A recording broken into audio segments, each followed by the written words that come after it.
Our new partner who I'm really, really excited to announce we are working with. Super, super stoked. Thank you, Angie Huberman, for this connect. It's incredible. AG1 Athletic Greens. I've been using them for a while. I have them every morning on an empty stomach. Basically take 1 scoop and you put it into a cup or glass or mug of 8 ounces of cold water. And this is all your greens for the day. You're absorbing 75 high quality vitamins, minerals, whole food source superfoods, probiotics, and adaptogens. Every day I take this. It's so good for my digestion, my energy. It's simple, it's easy. I don't like taking a lot of vitamins, so this has been really, really helpful for me. I've had a lot of stomach issues my whole life, and ever since I've been gluten-free and taking the AG1s, it's really helped me in my stomach in the mornings. I love it, and I'm so psyched that they're part of the One Life One Chance podcast. I'm sure a lot of people don't like eating greens, let alone drinking your greens, but I can tell you straight up, it's got a mild tropical taste, and the taste is actually really refreshing, and I really look forward to it each morning. Don't think it's just going to be just straight bland. It tastes really, really good, and it's good for you, so remember that. This one blend of ingredients supports your gut health, your nervous system, your immune system, your energy, recovery, focus, and aging. It's incredible, just 1 scoop, especially for musicians who are vegans or just musicians in general who want to get those daily greens. You can get the packets. It's incredible. I just gave some to my friend Derek from Sepultura. He traveled the whole entire world this summer, and he had those every single day. He said it saved him. I bring AG1s with me when I travel. It helps me stay healthy. You know the deal. If you're on tour and you are a picky eater, but you need to have your greens, sometimes catering doesn't have greens. Sometimes you miss the catering. Sometimes you miss the backstage food. Sometimes it's too late after the show to go get food that you like. So if you just have a scoop of AG1s in your hotel room before you go to bed, or you're in the hotel room at night and you're starving, you want something healthy, boom, life changer. Right now, it's time to reclaim your health and arm your immune system with some convenient daily nutrition. That's all you need, 1 scoop in a cup every day. That's it. No need for a million different pills and supplements to look out for your health. This is it. I'm super psyched. And to make it easy, Athletic Greens is going to give you a free 1-year supply of immune-supporting vitamin D and 5 free travel packs with your first purchase. All you have to do is visit drinkag1.com/OLLC. That's drinkag1.com/OLLC. Take ownership over your health and pick up the ultimate daily nutritional insurance. This is incredible. I love it. It's just basic greens. For me personally, this has changed my life tremendously. I'm not a junk food vegan. I don't eat a lot of fake meats, so I'm strictly greens. And this has been a wonderful, wonderful new addition to my life. So once again, visit drinkag1.com/OLLC. That's drinkag1.com/OLLC. Get 1 free year supply of immune-supporting vitamin D and 5 free travel packs with your first purchase. That's drinkag1.com/OLLC. Yo, Liquid Death, thank you so much for hydrating all my guests, taking care of me and my family and my friends. Love your water, love your brand, love what you stand for, love what you give back to the community. If you want to learn more about Liquid Death and how it started, listen to episode 115 with the co-founder, owner, and creator of Liquid Death, Mike Cesario. Just a punk rock skateboarding kid from Delaware with a dream. It's an incredible story, incredible journey. So if you go liquiddeath.com/Toby, you get free shipping on any items you order from liquiddeath.com. And if you want to get water, Liquid Death water, go to amazon.com. But for merchandise and other things that's not water, go to liquiddeath.com/Toby and get free shipping. Thank you so much, Liquid Death.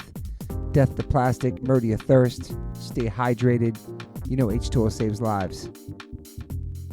Welcome to the One Life One Chance podcast. I'm your host, Toby Morse. I got my brother, Derek Green, next to me once again.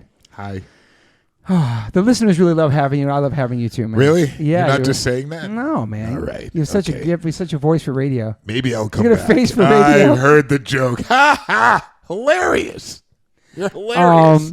Same joke, man. You got to get some new jokes, right? No. You and your dad jokes. Is that a crystal? It's a crystal. I got a gift as a crystal, and it's supposed to bring positive. Hang on a second before you diss my friend. It's supposed to positive vibes and all kinds of get all bad spirits. I don't know. Okay. That's supposed to be really spiritual shit. I see you. Okay. Let me pronounce our guest names. Okay. Good. Here we go. Welcome to the podcast, Mayra Diaz Gomes. Thank you so much for having me. You did great. Thank you for being here. That's the Americanized version, but that's a perfect version. How would you say American version. How would you say it, Derek? I'd say it the same way, man. But you guys said no, but you said before the pod, you said different, like a different. Gia Gomes. Okay. Almost there. Gia Gomes. Gia's Gomes. Gia's. Oh yeah, Gia's. Yeah. Like Plural. days. Yeah, days. Gias. Well, thank you for being here. Thank you so much for having me. It's Brendan a pleasure. Novak recommended you, told me all about you. Yeah, that's Connected awesome. us. Brendan's a fucking legend. And a I mean, badass. we have so many friends in common. It's a I pleasure to know. finally get to talk to you. Yeah. How long have you been in the States for now? Almost 15 years. Wow. Yeah, I moved here when I was 21. So, yeah, we were talking before the pod, Rio de Janeiro. I don't know nobody from there until today because I've been there. The shows, they're incredible. The punk rock scene there is incredible. I think you know people, you just don't know that they're None of my Rio. but none of my podcasts Oh, on yet. the pod. First First on the time pod. for everything. Yeah, on the pod. Okay. All right. All right. All right. So how Rio de Janeiro in the house. yes. How was it? Carioca's. How was it growing up there? It's just for me. It seems How like was it growing up in Yeah, Rio? because all I know is the nightlife and the crazy shows, and I've only been there for shows. So I don't know what the living there is like. Well, I grew up in a very artistic family. So Yes, you did. I was born into a show business family. So my father was a very prolific Brazilian writer, and he wrote for television, theater, cinema. Like he wrote some of the biggest soap operas of all time. And my mom was a soap opera actress. So pretty much I grew in a very creative and artistic environment. And my life was pretty much, it pretty much revolved around art and plays and music, all of that. So I think I kind of had a sheltered life as a child, you know, and it was a great life right up until I was 11 years old and my dad passed away in a car accident. Oh wow, Yeah. it's hard. How old was your dad? My dad was in his 70s, actually. Yeah. He had me in his 60s. Oh Yeah. wow. Yeah. You knew that, Dad? Pretty wild. Wow. Yeah.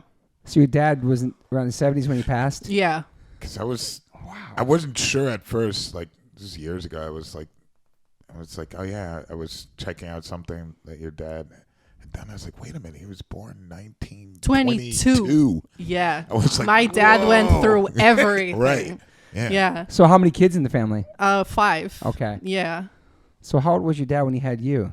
I think he was either 65 or 68. Dang. Yeah. Yeah. That's like De Niro and Pacino. Yes. Yeah. Everyone's you know. talking about that. Yeah, I'm sure. Wow. You know. That's crazy.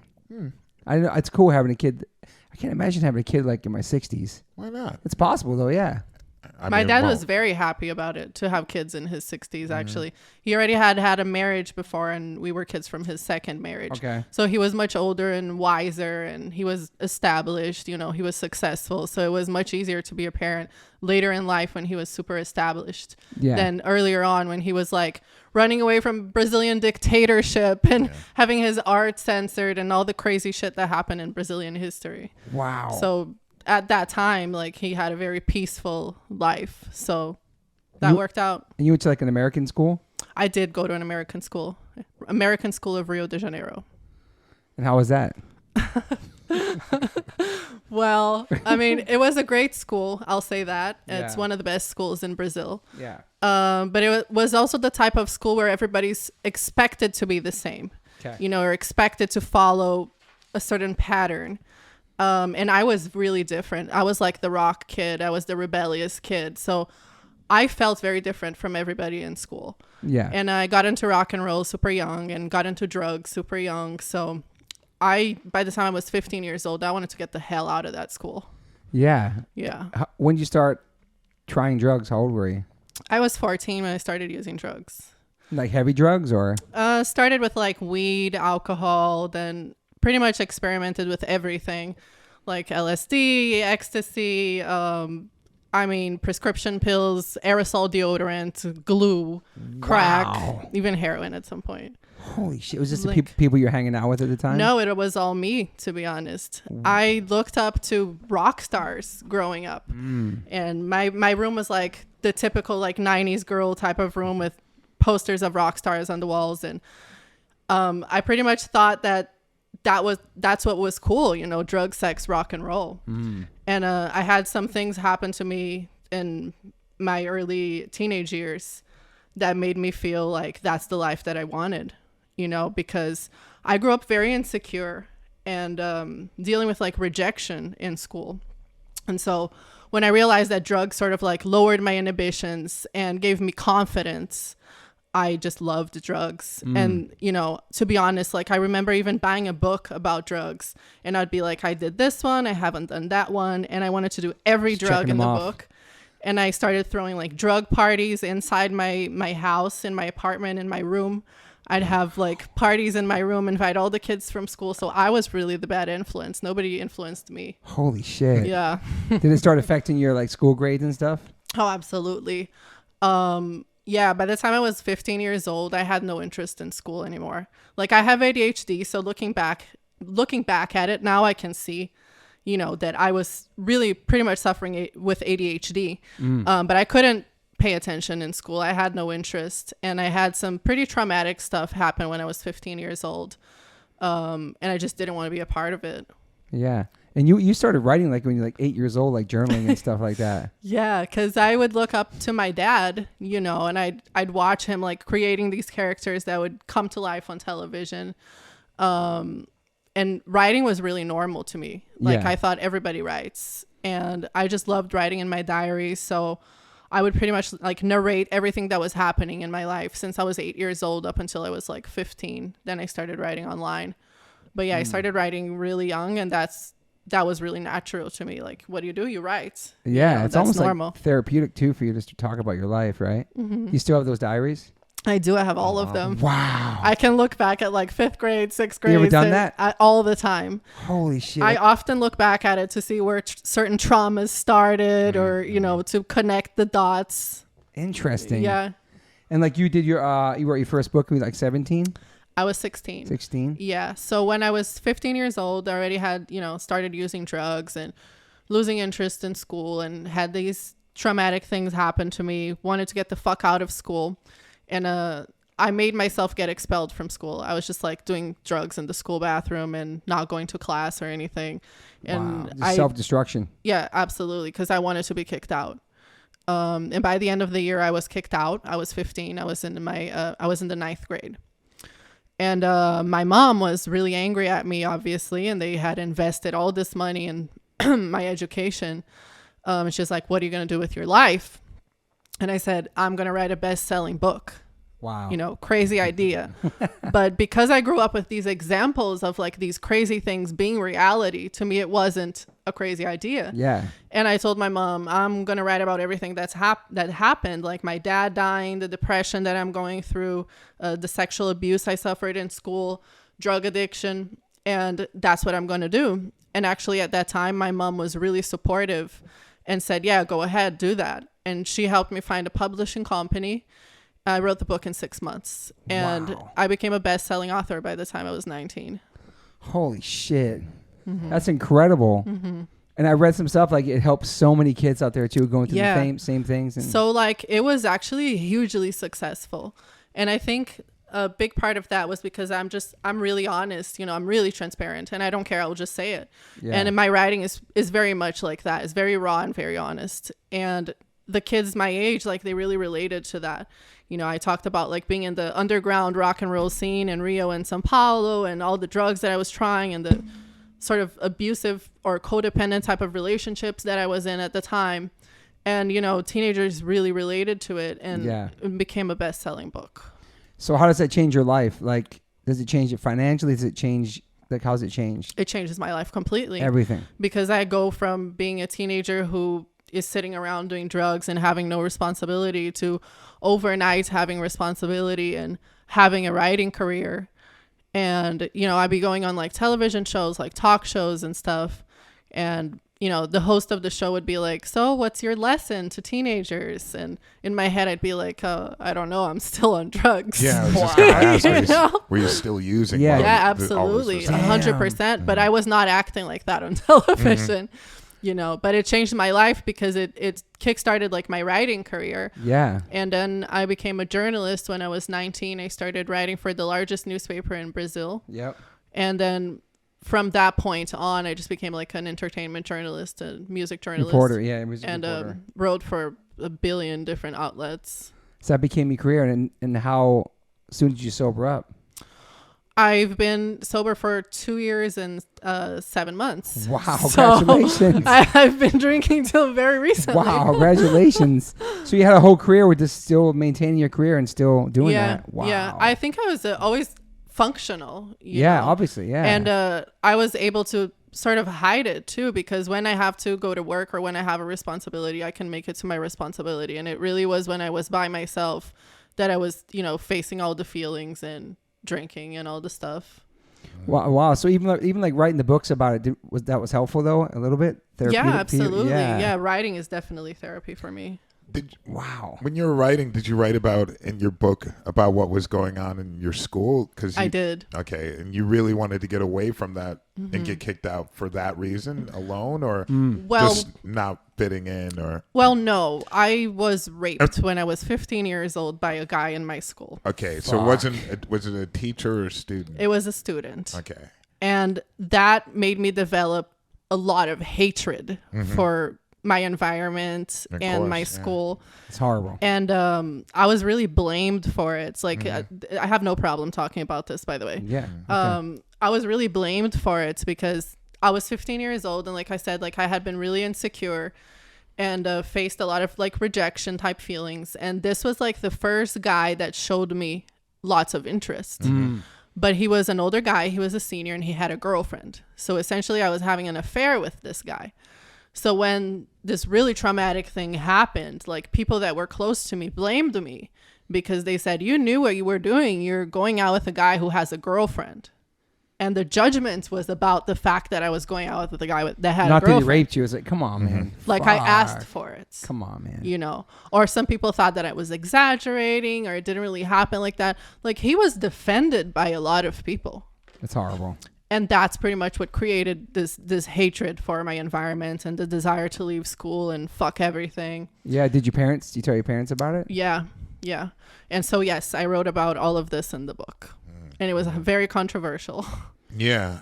Wow. I mean, I think there's a lot of people looking back that I didn't realize at that age that were raped. You know, a lot of friends of mine, they came out years later, and they're a lot of women have this story. Yes. And it was really shocking to me because some of the people I know that raped them, I knew. Holy shit. You know, and I was like, that fucking guy? Wow, man. You know, it was like really, you know, it was. And at the same time, people remain friends with that person. You know, I mean, if I even knew, fucked, you know, it's just like it's just completely mind blowing, and it's sad. I don't understand. People's like, well, he didn't do it to me, but yeah, but he did it to a fucking person. He did it to a person, you know, right? A human. You know what I mean? It's like I've been in situations like that before, where somebody burned a bunch of bridges with somebody, and then people are like, well, I still fuck him. He didn't do anything to me, but still, if you know somebody did something horrible like that, yeah, it's crazy, man. That's still your boy. That's still your friend. You're defending somebody. I wasn't there. I don't know what happened. And it's like her word against his. And then it sucks. Yeah. I'm sorry you went through that. Thank you. But yeah, and in a way, you know, it was the really bad things that motivated me to do things. So that's like that's a theme in my life where like when bad things happen to me and like I hit rock bottom, then I come up with these ideas of how to get out of that. And that's the moments when I have these crazy ideas, like I'm going to write a best-selling book or I'm going to move to Hollywood on my own to be a rock journalist. Yeah. So it's always the bad things that happen to me that turn into really good things. Yeah. Yeah. Did anything happen to this person? Were there charges pressed? And nothing? No. Wow. I mean, Derek knows this. The culture in Brazil, you would never go to the police for something like that. It doesn't even go through your mind. Right. It's definitely is that like snitching? A step behind, like, you know, with a lot of things that happened in the U.S. that changed, because it was like that in the U.S. as well. Of course, because there's so many people coming out later, you know, especially with like Me Too movement and everything. So I noticed this in Brazil, you know, that it's a very misogynistic culture. Exactly. Yes. Yeah. Extremely. You know, you would never go to the police about a rape. And they wouldn't do anything anyway. They wouldn't do anything about it. So who could you go to? I don't know. I mean, my memory of it is my mom wanting to kill the guy herself. Yeah. Okay, that's something. But it never crossed anybody's mind to go to the police. Okay. which is crazy when I think of. Right. But yeah. Well, living here, it's different, but yeah, like, or take matters into your own hands, like your mom or a cousin or uncle. Yeah. And like I said, everybody remained friends with this guy. And then a few years later, he hit on my sister, my younger sister, at a party. He was still at parties hitting on super young girls. Oh my God. Yeah. He's out there. He's still out there, huh? Yeah. Fucking bad karma coming for that motherfucker. Yeah. But that's crazy. Like, were you getting therapy back then too, or no? Yeah. I've been in therapy pretty much my whole life. Okay. Yeah.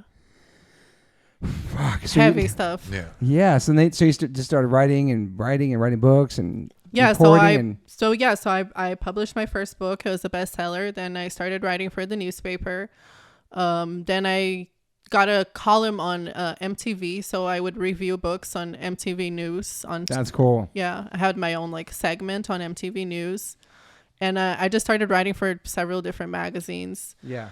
But I was still very unhappy, and I felt really unhappy when I lived in Brazil. Because that stuff never goes away. Yeah, like, and when I go back there, I still feel unhappy, which is really sad because I really wish that I could go home and just enjoy it. But it's almost like I go back into my past when I go home. Yeah, there's a lot of trauma there. Yeah. And it's like trauma that's never been like settled in a way, or just, you know what I'm saying? Like, I don't know. Yeah. It's still there because that It's still person's there. still around. It's just, you know what I mean? It's like no closure. I mean, no closure for it. So then when I was like 21 years old, I had published another book. So I had published 2 books by then. Finally Famous? No, that one was called 1001 Nights of Silence. Oh, yeah, that's what. Yeah, okay, yeah. What was that about? It was just a romance. A very existentialist romance about being lonely in the world. But yeah, so at that point I was still really unhappy, and I decided I'm gonna move to Hollywood now. And you know nobody here? I knew like 2 people. Just the rock stars on your posters? Yeah, the rock stars on my posters, pretty much. Wow. Yeah, and I came when I was 21 by myself. Really quick, Holy shit. who were some of your influences as authors, and were there Good some question. books that were It was like the influenced you? beatniks and the junkies, Okay. like Usually American authors? Or? absolutely, Okay. like Jack Kerouac and Burroughs, and I loved like Baudelaire poetry, and just pretty much all the junkies and the beatniks. Yeah. I mean, Bukowski, Oh, yeah. that they kind wrote, of stuff. They wrote very well. So, like very raw type of literature. Right. Yeah. so at that point in your life, do you have money saved up to come to California? Not at all. When I came here, I had no idea how I was going to support myself. Were you making money from your books and stuff? Yeah, but it like in Brazil, right? So it's not worth that much in the United States. Like I had money to be here for a few months. But when I came, like I didn't know I was going to stay. Like, cause I came on a tourist visa. What's your goal? I just thought I was going to be here for a few months and go back home. But then I met somebody and I ended up getting married. So I stayed. So wait. So what are your goals coming here? What did you want to do? I wanted to be a rock and roll journalist, man. Okay. Go to the Sunset Strip. I went straight to the Rainbow. Saw Lemmy sitting there on my first night. No way. Yeah. I remember walking into fucking the Rainbow, movie. like Would. my second night in town, walking into the Rainbow, Lemmy sitting at the bar. And I'm with these like producers that I met, and I was like, oh my God, can I go say hi to Lemmy? Can I ask for him for a picture? I had interviewed him actually for the newspaper through the phone. Wow. And they were like, I wouldn't if I was you. You're going to see him here every week, pretty much. Sitting on the same spot playing his video game. That's a big moment, though. Oh, Because absolutely. they like, holy shit, Especially this if is you're- real. No, I mean that Lemmy. spot is historical in a lot of people's minds, especially if you're into rock and roll. To come to LA and to go to the Rainbow Room, it's like legendary. Absolutely. You know, it's like a dream. You know, you just Yeah. But like he couldn't have maybe been out of town that week. He couldn't. no, he's always there. But I'm saying I'm really lucky that way. It's I always everything she walk into the dreamed. Rainbow. Well, I've walked into the Rainbow and seen you a few times too. Right. All right, so you go to the Rainbow and you meet the guy there, or no? How do you meet this guy? No. So I had an interview with this guy. He was an actor. So at that point, like I worked as a collaborator. Okay. So I was in the US doing stories Okay. for Brazil so that I could still, get paid and everything. Got so, you. Yeah. So I got into a relationship with him, pretty much started living with him right away. Just And after I the interview, you stayed. guys kind of connected? Yeah. Wow. Yeah. And I stayed and I've been here for 15 years. Is he still an actor? No. Was he a pretty big actor? He was in a movie called Empire Records. I know that one, yeah. Okay. Yeah. Well, you know who this dude, Derek? Mm-hmm. Okay, cool. Yeah. So automatically fell in love. Is he older guy or no? Yeah, he's much older than me, taking my mom's steps. Were you in a lot of relationships back home? I'm sorry? Were you in a lot of relationships back home? I think I was always very codependent since my father's death. Yes. Because the way that my father died is he went to São Paulo to go to a play and dinner with my mom, and they got into a taxi accident. So part of why my whole drug addiction kickstarted is the way that I found out that my dad had died, which was I was 11 years old, and my aunt, who lived with me and my younger sister at the time, said that my parents had been in a car accident, but they were in the hospital. And I was 11 and I knew how to log into the internet. So I went online and the homepage was like a news page. And it was the headline news that my dad had died in a car accident. And I saw photos of the accident. Wow. At 11 years old. Partly that's why I became so angry and rebellious and nobody could tell me what to do. Yeah. So since then, like, I think I was always very codependent. I had this really intense fear that when someone walked out of the door, that they would never come back. Got you. And so I would get into one relationship after the other. I'd always like move in with the person really quickly. And, it would always end in like a couple of years and I'd start a new relationship. This happened all after your dad passed. Yeah. I can relate to you. My dad passed when I was a kid and we were always scared my mom was never going to come back. That was a fear we had for many, many years. We'd always have to go with my mom to the grocery store or like beg her not to leave. And yeah, I had that same kind of... It's extremely traumatizing. It's interesting. Yeah, I was like, I was always worried. I've been worried about death my whole life, I think, because of that, Yeah, I understand. Damn. Yeah. That's fucking wild. Especially as a kid. I mean, you don't have an understanding fully of what death is because sometimes a lot of adults around you don't explain that to you as a kid. They're like, we'll just wait until they get older to explain a little bit more of what's going on. I was a really smart 11-year-old, though. Yeah. Yeah. Yeah. I was only 3 when my dad died, so I really didn't know much. But like, we never got to go to the funeral. We never had closure. My dad went to the hospital. We never came back. Right. So all 3 boys, we never had any of that closure. So like forever, I kept saying to my mom for like a year, when's daddy coming back for work? And that probably fucking killed my mom even more. But she was trying to explain what death was. I didn't get it. You know what I mean? Mm-hmm. Yeah. It's crazy. It's crazy. And they started making us go to church and like believe in God. I remember I came home once and my brother Todd had made this sign that said "fuck God" and he like tacked it on the tree in front of our house. Wow. He was so crushed. He's like, Right. "There's a God. Why do you take my dad?" Just crazy heavy shit. Yeah. It's definitely crazy. Fuck. I mean, were your parents religious? My dad was an atheist and my mom was religious. I see. A lot of my dad's work is very religious, like if you've ever watched any of his work. Mm-hmm. But as a man, he was not religious. He liked to research religion and he liked to portray it in his characters. Mm-hmm. But he didn't believe in it. I see. Yeah. So did you write any of your books sober? No. Wow. I haven't written a book since I've gotten sober. And that's what I'm trying to do at the moment.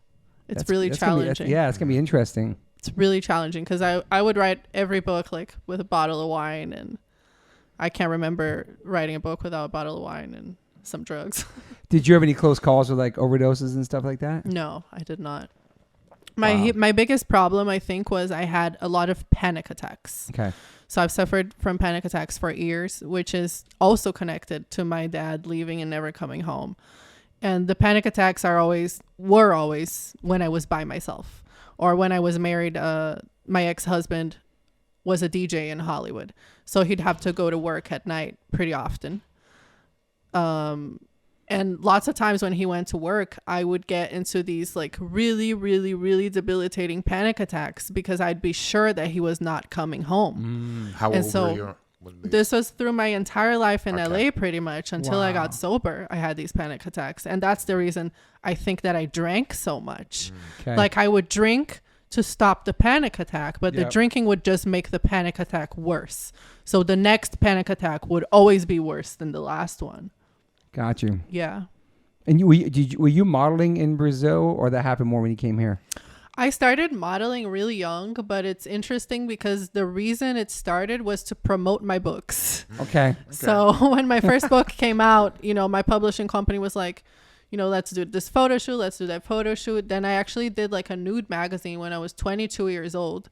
But I always tell people, like, how funny is that? Like, have to take off your clothes so you can promote a book. Yeah, interesting. Was that Sexy Mag? Yeah, that was Sexy Mag. Okay. You did your research.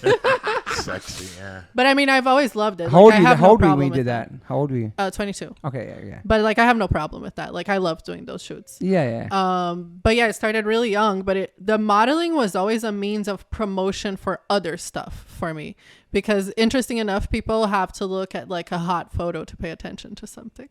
Yeah, some people, yeah. Yeah, I'm most of the... Yeah, it's crazy. So that's how they did it. That's how it started, yeah. You had no problem doing that, yeah. No. And you were like in so then you Playboy also? I just did Playboy in February. Okay. Yeah. But back then you did Playboy for Germany or something, or? No, I did like a couple of shoots for Playboy Brazil. Okay. Yeah. And then did you get into that more when you came to America? Yeah, I think more in the last few years. I've worked more as a model, I think, in the past like 5 or 6 years. And before that, you've been writing for a long time, still doing that? Yeah, like the majority of my time here, I was a journalist. I was going to concerts and interviewing bands. Wow. But then kind of, magazines kind of died. Yeah. So, what magazines were you writing for? All kinds? God, I wrote for Rolling Stone. I wrote for Glamour magazine. I wrote for Hollywood Reporter. I wrote for VH1. I can't even remember everything. Like, I'm sure I'm missing like some really important. And you were covering like all types of music? Yeah, but mostly rock. Yeah. And going to shows and meeting people. Going to shows, yeah. Wow. And then, fuck, man. but back to your marriage though. Barbara Ramone. Yeah, officiated your wedding? She did. That's so... She walked me down the altar. Are you friends with Barbara? I met her several times, oh yeah. Oh my gosh, that's so funny. I know her through people. I mean, I met her. I don't know her personally, but yeah, she's... That is so funny. Small, yeah, but so how does she get in the mix? She was friends with my ex. Yeah. She was one of his first friends that I met here also. Okay. Yeah. Yeah, she's cool. Yeah, she's super cool. She has her husband's name too. Dan. Yeah. Yeah. Were you a Ramones fan? Yeah. Okay, that must be kind of surreal then. Yeah. It was cool. All right, so for this whole time up into like the NWA wrestling stuff, you've been writing, modeling, just everything, just living out here. Yeah. You love it out here? I do love LA. Do you guys love LA? Yeah, I love it. I fucking love it. Yeah, man. I mean, like so many people moved out during the pandemic, and I was always like, okay, you guys are paying cheaper rent, but you realize you're not in LA anymore. I know. We pay for this weather. Exactly. I know. When it's like nice days like this, I'm like, this is why I live here. I know. Same. The rain for a while was kind of crazy, but now I'm like, this year has been really weird though. Yeah. So the wrestling stuff. Were you a fan of wrestling? No, that's another really crazy moment in which I was like rock bottom, depressed. Wearing your pumpkin shirt? I'll tell you that story. That's a great story too. Yeah, so like this was like after my separation, and I had started living by myself, and I was trying to deal with the panic attacks that I used to have very, very, very often. You taking medication for him? No. Okay. I was not. My medication was alcohol. Okay. I was medicating with alcohol. And I was at a really low point, super depressed, and I started randomly watching WWE on TV. And I started watching the women wrestlers and getting super inspired by them. Because I was at such a low point, I'd look at them and be like, they're so powerful, beautiful, strong. They're like superheroes. Yeah. And I looked at that and I thought, I think that if I was able to do that, I would be happy. I had always looked like for validation in other people, like in relationships and guys. And this was like the first moment that I tried to find validation in something that I could do myself. Yeah. So something really difficult that I would do myself. So I put this idea in my head that I'm going to be a professional wrestler, like out of the fucking blue. Like, imagine people in my life, they were like, you're going to what? I said, I'm going to be a professional wrestler. And I Googled, how do you become a professional wrestler? Wow. And I found, you have to go to wrestling school. Yeah, that's real. To learn how to wrestle. And I found a wrestling school in Las Vegas. And because I was... That's the main one. That's one of the big ones, like the well-known ones. Yeah, it's called Future Stars of Wrestling. Yep. And because I was by myself, I was looking for something to do. I wanted to reinvent myself. I was dealing with my divorce. I was like, perfect. I'm moving to Vegas. So I moved to Vegas like 2 days later. Like, dang. Yeah, it was that crazy. Holy shit. Like I emailed the school. They were like, come on over. And I went to Vegas. And so I was just like living in the hotels and casinos and started wrestling school. How old are you then? This is 5 years ago, 4 years ago. Oh, wow. Yeah. So you go to Vegas. Do you know anybody in Vegas? Oh, no, I was by myself, completely by myself in Vegas. Not sober? Not sober, drinking every night, and then going to wrestling the next day. Oh, my God. And how long is it? Like, what is it like? What is wrestling school like? It's really, really scary. It's really demanding. You know, like I remember my first day in wrestling school, they sort of like test you to see if you're going to come back the next day, right? Because you have to be really tough to be a wrestler. Of course. Obviously. And they made us run like, I don't know, like 20 rounds around the block or whatever. And I remember just running. And I was like in my head thinking, what the fuck am I doing? What the fuck am I doing? What the fuck am I doing? And one of the students were like, hey, new girl, how crazy are you? And I was like, crazy enough to be here, you know? But it was really, really hard. It's like boot camp, like legit. Yeah. It's really, really difficult. But after the first day, I really loved it. And I thought, I don't care that it's hard. I really want to do it.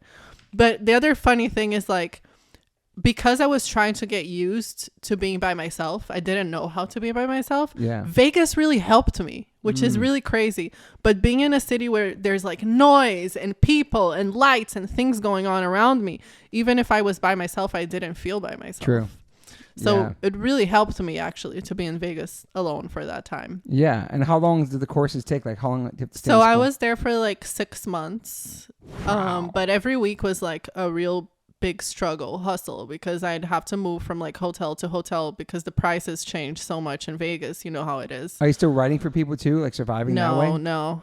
Okay. Not at all. So you had some money saved. You went there. I did. I'm just going to go for it. Yeah. Took a real big chance. Yeah, for sure.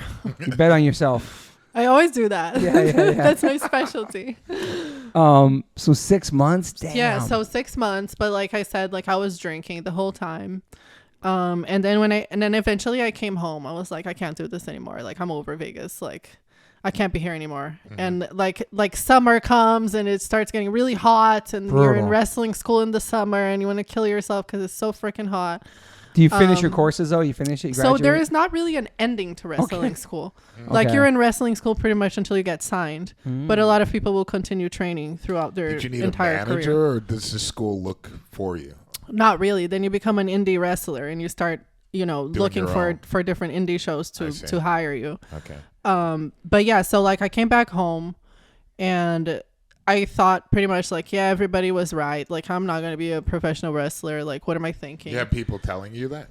Yeah, I had friends that didn't believe in it at all and were just saying that I was wasting all my money drinking in Vegas, which wasn't completely wrong. Right. Did they think you were losing your mind, kind of? Did they thought you lost it? No, I was. The people thought you were crazy. You lost your mind. Yeah, kind of? people just thought I moved to Vegas to drink. They weren't completely wrong, but I was actually doing the work. Yeah. Right. At first my mom was like, what are you doing? But once she started watching my training videos, she was like, oh, that's amazing.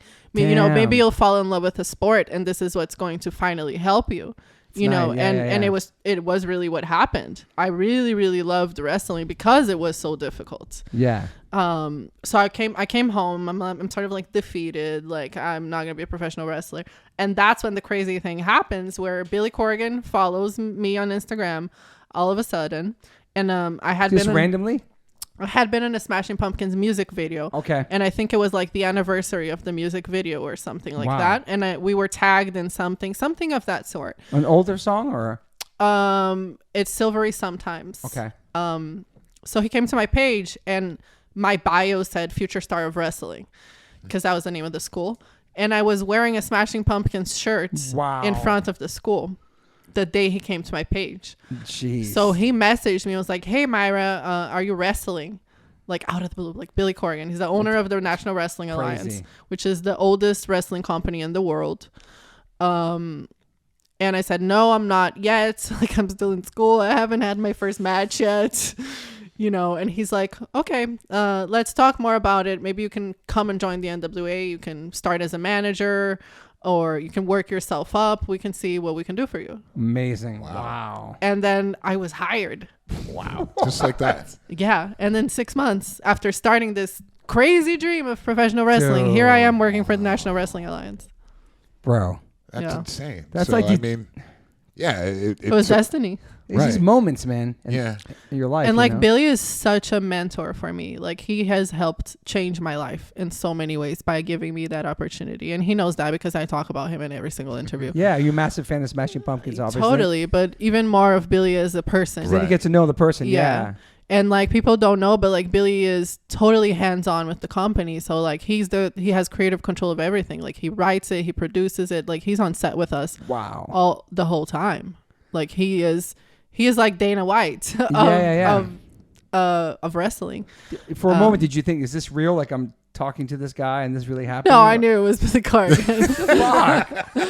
We're catfish. Well, it wasn't that weird at that point. I knew a lot of my idols by then. Okay, so how soon from that conversation are you meeting this guy and going out Billy? there? Yes. So I think we had our first meeting like a month after, I believe, where I met him and the writer of the NWA personally at a wrestling show. But you guys are talking the whole time, staying in contact, leading up to this moment? Well, I remember I had the conversation with him and he told me like, oh, you can join the show in December or something. I think it was like October.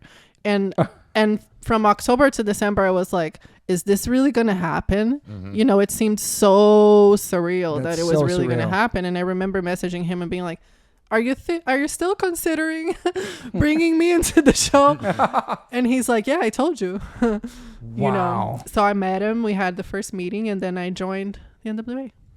Wow. Is he really tall in real life? I guess. He seems he seems like you're like tall. He's not as tall as Derek. Oh, he's not? Okay. I had no idea. It was so funny. Like I had no idea that he would. I could never imagine him being involved with wrestling. Right. Ever. Like I was like, is this for real? Like whenever I see us, he's like, a massive wrestling fan. It's incredible. Yeah, and he bought the National Wrestling Alliance and like he's living his dream. That is incredible, man. Running the company. I mean, there's probably people that don't expect you to like certain types of music because you're Derek from Sepultura. True. They have this image what they think you're supposed to be, or they think they know you. This perception, do you know what I'm saying? Or like they don't know what your hobbies really are. You're absolutely right. Do you know what I mean? No, for sure. I mean, but that's radically like I know, like the realm. I mean, I'm a big fan of me too. You think of like, so I was just like, really? You think of like dark and goth and like emo and emotional, like the songs that they write. But you're right. Siamese Dream, all these songs. Yeah. And you know what's interesting? Billy has never drank or done drugs in his entire life. Wow. What? Mm-hmm. Like me? That's sick. Yeah. And I think that's why he has managed to be so successful with the Smashing Pumpkins and whatever endeavor he goes on. Let me find out this motherfucker's straight edge, bro. That's crazy, bro. Wow. Yeah. That is fucking cool, man. I did not know that. Did you know that? I had no idea. Damn, dropping all kinds of gems about Billy. Totally. Yeah. So it's all based in Vegas, or is it based? No, so we tour, so we film in different cities. So like our next show is in Chicago on the 8th. Wow. Okay. Yeah. Did you have to do like serious research on this because you knew nothing about? I knew nothing about wrestling, but I learned working in wrestling. I learned very, very quickly because I had to. Background story and all the. I had to learn very quickly. So what is your job like off the jump? I think it was your first. So job. now I am their backstage host. So I host all the promos and all the interviews. So it's let's kind of like Gene Hoke. Exactly, that's my job. Exactly, okay. That is exactly what I do. Super pop, like you remember? Did you ever watch wrestling? Like a little bit here and there, yeah. But that's exactly it. So like I'll host the promos. So let's say in one day I might host like 50 promos. Okay. And Billy is the person who's sitting with me behind the camera for like 6 hours a day producing my promos. Wow. Was that your first job since you've been there, or you started off? No. So I started off as it's called a valet. Valet/manager, which is somebody that accompanies like a wrestler to the ring. So I started out by playing a wrestler's girlfriend. And your name was May Valentine? Yeah. Okay. And then eventually I became the backstage host. That is who gives you that name, May Valentine? Was that your choice? It was a mix of Billy Corgan and David Arquette's idea. Just to make things a little bit more crazy. Wow. Yeah, David Arquette's a massive wrestling fan. He's a wrestler. He was wrestling. I saw him wrestling. Yeah, he's a wrestler. Getting smashed with glass or like something crazy, all bloody and stuff. So like after I left Vegas, I was training at David Arquette's house because he had a wrestling ring in his backyard. So What life is this? yeah. He does? He did. Well, he doesn't live there anymore, but yeah, he had a wrestling ring in his backyard, and That's where people would train and just... not people, just me. So he was letting me use it because my trainer at the time was his friend. Okay. Yeah. So I was having like a conversation with my trainer about what my name was going to be, and Billy was trying to decide what it was going to be, and he thought of May. And I thought that's perfect because that was like my nickname when I was younger. So it's not like I'm going to become something completely different. Like, That's good, yeah. you know, Barbara. All of a sudden I'm Yeah. Barbara. So he thought of May, and then we didn't know what the last name would be. And I was discussing this in the ring at David Arquette's house, and David Arquette said, how about Valentine? And I thought, you know what? I'm going to take that because I get to say my name was by Billy Corgan and David Arquette. Right. And it's a good name, too. Yeah. Yeah. It's a wrestling name. Wow. Yeah, totally. So David Arquette, so Billy, and now you're just in the mix. Now your life's completely... Yeah, that's life now. Do you stopped writing and stuff and all that stuff? So I'm trying to write a new book at the moment, but it's extremely challenging. It's such a different without chapter, alcohol. though. Sober, wrestling, this whole chapter of your Yeah. life. Mm-hmm. So what made you go sober? The panic attacks Okay. during lockdowns. Okay. Being by myself, locked up, and my panic attack, it always summarizes it to three things. So it's basically like, I'm alone, nobody loves me, and I'm going to die. So that's the thoughts that I have when I have panic attacks. And during lockdown, you know, that just intensified to the max. 100%. Right. And I started having it like every night. But also I was drinking tequila like from early in the morning, like breakfast tequila. Wow. Are you in LA during this time too? Yeah. But it was like I had been so disciplined with wrestling, and I had been on a diet. I had been working out. I had been, you know, in the ring. And once that happened, I was like, great, I have no responsibility anymore. You know, and I went straight to drinking and eating all kinds of crap and not working out, you know. Just chilling all day. Yeah. And then the panic attacks just like got really, really out of control, where I would be like waking up in the morning really afraid of the end of the day because I knew that when night came, I was going to have it again. And I was starting to want to kill myself every time that it happened. And so my therapist pretty much demanded that I see a doctor. She said, I was going to ask you, did you ever see any physicians during this time? Or yeah, doctors? so my therapist had been saying for years, you have to get sober, you have to get sober. She was always saying that to me, and I would always say, but it's impossible, I don't know how. I can't do it, you know. Yeah. I would Most try. of your friends were using, right? Yeah, most of my friends drink, Mm-hmm. you know, but I just always thought like I can't even imagine myself not drinking. Yeah. But Since you were when a kid, yeah, it's crazy. right, and you know, it's just ingrained in every activity in your life and relationships and everything, you know. Yeah. Places you go to, people you hang out with. You know, I couldn't even imagine not drinking. Yeah. I actually tried to not drink the first time that I was about to join the NWA, and I was sober for a month. But then I started drinking again. How did it feel being sober for that month? Great. Yeah. It always feels great to be sober, right? Yeah. When like once you get through the hump of like, I'm in pain, this sucks, and you're sober, you're like, wow, sobriety is amazing. Yeah. So the panic attack stopped after you stopped drinking? So like she told me to go see a doctor. You know, she demanded I see a doctor because it was really serious at that point. Like I was like crying every day, saying I want to die. And the doctor said to me, okay, so the first thing we have to do is get you sober to see if, you know, your panic attacks are connected to the alcohol abuse. And he put it really simply, which was what I think convinced me. He said, okay, we might be able to stop the panic attacks if we get the alcohol under control. And like my entire life, nobody had ever said to me that it was possible to stop my panic attacks.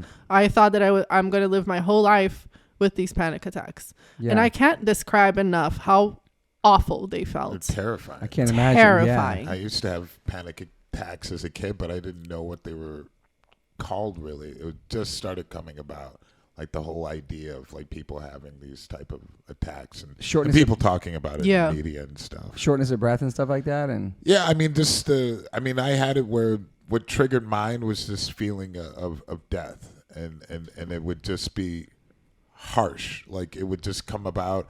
And there's certain triggers, I think, for certain people. And mine was, I realized at a very young age, was coffee. Was a weird thing that would kick it off because I'm already a hyper person in my mind. And then with the caffeine, like, kicked in, and I don't know why I was drinking coffee at night with, like, people and hanging out. I think that was part of it, but it was something I noticed, like, that's when it would kick off. Like, I would be alone, and I'd be there, and then I would just be in my head. Yeah. And then it would just be a free fall that would just start. Like, it slowly just kind of, like, falling backwards in just, like, darkness. Yeah. And complete, like, nothing is going to change this feeling. Yeah. It's just imminent death, you know, and then just panicking from it, like, holy shit, I'm dying. And then you're physically starting to feel it, like your heart speeding up, and then it's just like your head is just racing. And there's like, I gotta go outside and, like, fucking run. I cry uncontrollably, like I can't stop crying for like hours and hours and hours and hours. It's terrifying. And so the drinking would make it go away in a sense? At the moment. Get your mind off it. Yeah. So then the next day it would be worse. The depression would be worse the next day. Alcohol, and then the next panic attack would be worse. And it just started progressing into being worse and worse because I was drinking tequila all day. Yeah. You know? And so after he said that, I got on this medication called Campral. And I've been sober ever since. Wow. And that medication, what did you notice first from that? You know, like the difference, you know, like from taking it. Well, it helped me not crave alcohol that much, right? So it messes with your reward system or whatever. You don't see alcohol as a reward anymore. Okay. I mean, I've recommended it to different people that it didn't work as well with. Yeah. But it worked really well with me. But the main thing, I think, was that right away the panic attack stopped. Wow. Okay. Right? And so that was my motivation to stay sober. 100%. Because once I didn't have that anymore, like, life was a whole new thing. You know? I can't imagine. Yeah. It's normal kind of again. Well, never, because you've had it your whole life. And then I realized, I've been an alcoholic my whole life. No shit. You know. So the giving up the alcohol wasn't hard because you saw that. It was very hard. Okay. But you know, I was motivated to do it. And I think that I came public about it really, really early. Like the first month, I put it out on Twitter. Okay. And I just wanted I wanted to be public because I thought that I will hold myself accountable if I do that. Sure. Because so many people, like, look up to me, and especially in the wrestling world. And if I put it out there, then I have a responsibility, you know. And once you do come out, like, so many people support you. You get such a massive amount of support. Totally. And it's like the first time that I felt that support. It's like people saying, you go, girl. I'm proud of you. Keep doing it. You know, up until then, it was always like, I'm a bad girl. I'm a bad influence. Yeah. You know, and it just changes how people, you know, see you and support you. Yeah. And so now you see the world totally different eyes, and now it's just like, absolutely, in the wrestling world now, it's fucking crazy. I don't think I could do my job in wrestling if I was drinking. Like, there's no way I could memorize 50 promos that I get in the morning to start filming within the hour, and then be on camera for like 6 hours straight if I was drinking. Yeah, like, my brain is functioning now. It'd definitely break you down. Yeah. So how many different wrestling shows are there a week usually with the NWA? So, like, we shoot, like, really randomly. Really, it used to be like every 2 months. Now it's 1 month here, 1 month there. And it's also because Billy's trying this new thing where he's bringing the wrestling on tour with the Smashing Pumpkins. Wow. Yeah. What? Yes. Yeah. So the NWA went on tour with Smashing Pumpkins in Australia. What? And we're also going to have several dates in the US. So pretty much, like, if there's a festival in between the bands, you'll have the wrestling matches happening. Wow. So if they're part of a big festival, have wrestling somewhere in that day. Yeah. And like I think that he's leaning towards doing more and more of that. Interesting. Have you been out with the Smashing Pumpkins too? No, because on those shows I don't get booked because you don't need a backstage reporter. So that sucks for me. Have you seen the Pumpkins perform since you guys became friends? Oh gosh, 100 times. Okay. Damn, I've never seen them, man. I almost went. It came with Jane's Addiction. I gotta go see them. You gotta go see them. They're gonna be on tour this summer. I saw the OG lineup, and you did? Yeah, that my old friend and bass player in my first band, Outface, he ended up playing with Filter, and they're from Cleveland. That's and Rich Patrick, and so they were. I think they were doing a tour I think we're Smashing Pumpkins, or it was around that time. Wow. And I was like, wow, this is I got to see it, man. There's so many songs I love, like many memories from that band. Man, bangers, like really well written. I love the Smashing Pumpkins. Yeah. What's so cool about this is like so many people. I mean, I've met some heroes in my life, and I'm like, damn, I wish I didn't meet that person. And there's some heroes I met, like, wow, this guy's exactly what I thought he was going to be, and I fucking love him and his band more. It's so awesome that you have the experience, that you love the band. He reached out to you. He's a I know. He changed your life. And it's really funny, like growing up idolizing rock stars, and then it's one of my idols who like literally changes my life. Just reached out to you. It's crazy. Yeah. Go ahead. I mean, I was just curious, like with your writing, the 2 books, you never felt validation in yourself from doing such a great accomplishment of helping so many people. Isn't that amazing? Isn't that incredible? Like, isn't it amazing? In your teenage years. I know. And I've written 4 books actually. But yeah, it's a really crazy thing where I have a really hard time finding self-validation. And that's still true. Like that's something that I still struggle with, you know, because I'm able to feel proud of myself, but I think that feeling quickly goes away. You know, it's kind of like, yay, I did this. Back to normal. Do you feel like you don't deserve it, or you're like? No, I do feel like I deserve it, but I think you do something for the first time and you feel very excited about it. I don't know if you guys feel the same way with albums, but like you put another album, then it's just your new album. Like you're not going to feel that massive happiness and pride with every album that you put out. I don't know if you feel like that or not. Yeah. I mean, there's a long cycle though. I mean, there's a lot of parts involved with putting out an album. There's touring. There's a studio. There's the actual creating of the album. So it's, you know, you're trying to outdo yourself on every aspect. Than the last one. Right. And so you're from the writing to the studio to the tour. Right. You know, so it's a long process. But you get that validation immediately. Sometimes with music very quickly. Okay. It's very different than other arts with if you're an artist as far as like a painter or contemporary artist where it's just like with a book it's also very long. Exactly. You can be writing a book for like 2 years. Right. You know, you're living your life and you're writing a book at the same time, and it just is. Exactly. You know? That's why I would say it would be like I think I feel the validation like once it's published and I have like the physical copy in my hand and I go like, wow, this is amazing. I did this. Right. But you're already like, okay. But at the same time it goes away. Yeah. But I mean, this is it's tough, but I think and I'm even feeling that now because I did like 4 magazine covers this year already. Yeah. Which awesome. is insane. So like the first one that came out was Playboy, and I was like over the moon happy about Playboy. Like, oh my God, I did this. I can't believe it. Then the second one that came out with FHM, and it was like, oh, cool. I did this. That's still sick too. FHM is sick too. And then the third one is like Forbes, which is like completely insane. I saw that. And I'm like, oh, cool. Forbes. That's a big deal, man. How'd the Forbes thing come about? They contacted me. Wow. Yeah, it's pretty insane. And then I just did another one that I can't say yet, but it's coming out in like a week. So what's the premise of Forbes like reaching out to you? What is that for? What's it about? Just like so it's about ADHD and sobriety. Awesome. Okay. Yeah, and I talk a lot about how ADHD is misunderstood. Okay. And people see it as just a lack of attention or inability to sustain attention. But for me, the worst part of my ADHD is actually my impulsivity and the fact that I have a dopamine deficient brain. Okay. So every day of my life, I have to find a way to supply myself with dopamine, which is perfectly explaining why I drank and did drugs. Yeah. Right. So now I don't drink and do drugs. So I have to find out how to get this dopamine in different things. Got you. And for me, for my ADHD, that's the most difficult part of it all, because it makes me want to be impulsive. Like, let's say, spend a lot of money on something I don't need, you know, and like and engage in like self-destructive type of behaviors that I have to control now. What about food?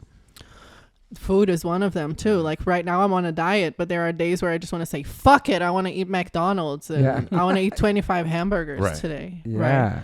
So a lot of my ADHD is about the dopamine deficiency and the impulsivity. And that's what my story is about. How you getting your dopamine? What are you getting? What are you doing to get that? So I get it through like really hard workout, which makes sense why I decided to go to wrestling school. But like I don't get it from just like regularly weightlifting or taking a class. Like I get it from like wrestling and boxing and getting hit in the face or something like that. Yeah. You know, but it's really difficult to find it. Or like I got it through Playboy, through something that I accomplished. But then the other thing about dopamine is it's short-lived. Mm-hmm. So that's part of what I was saying. When you do something for the first time, it feels amazing. But then the second time you do it, you don't get that much dopamine. So really what it's about is the dopamine. Mm-hmm. It's like people chasing that first high they get from heroin, exactly. Right? And they'll never get it. They're chasing it and chasing it. Exactly. And that's interesting. And a lot of people have ADHD and have no idea. You know, I've had so many friends that I recognized patterns in them and said, hey, do you know if you have ADHD? And they went to their therapist and they were diagnosed with ADHD and like I changed their lives because it's like, it's so many things. It's like reckless sexual behavior and, you know, certain types of relationships, all of that, you know, can be dopamine based. What about just your attention span? Like just, you think I have some shit like that? You do. Dr. Green? Yes. Absolutely. Have you ever been diagnosed? I've never been tested for it, no. I've been like that my whole life in school too, like just concentrating on one thing and not block things out or just space out. That's called hyperfocus.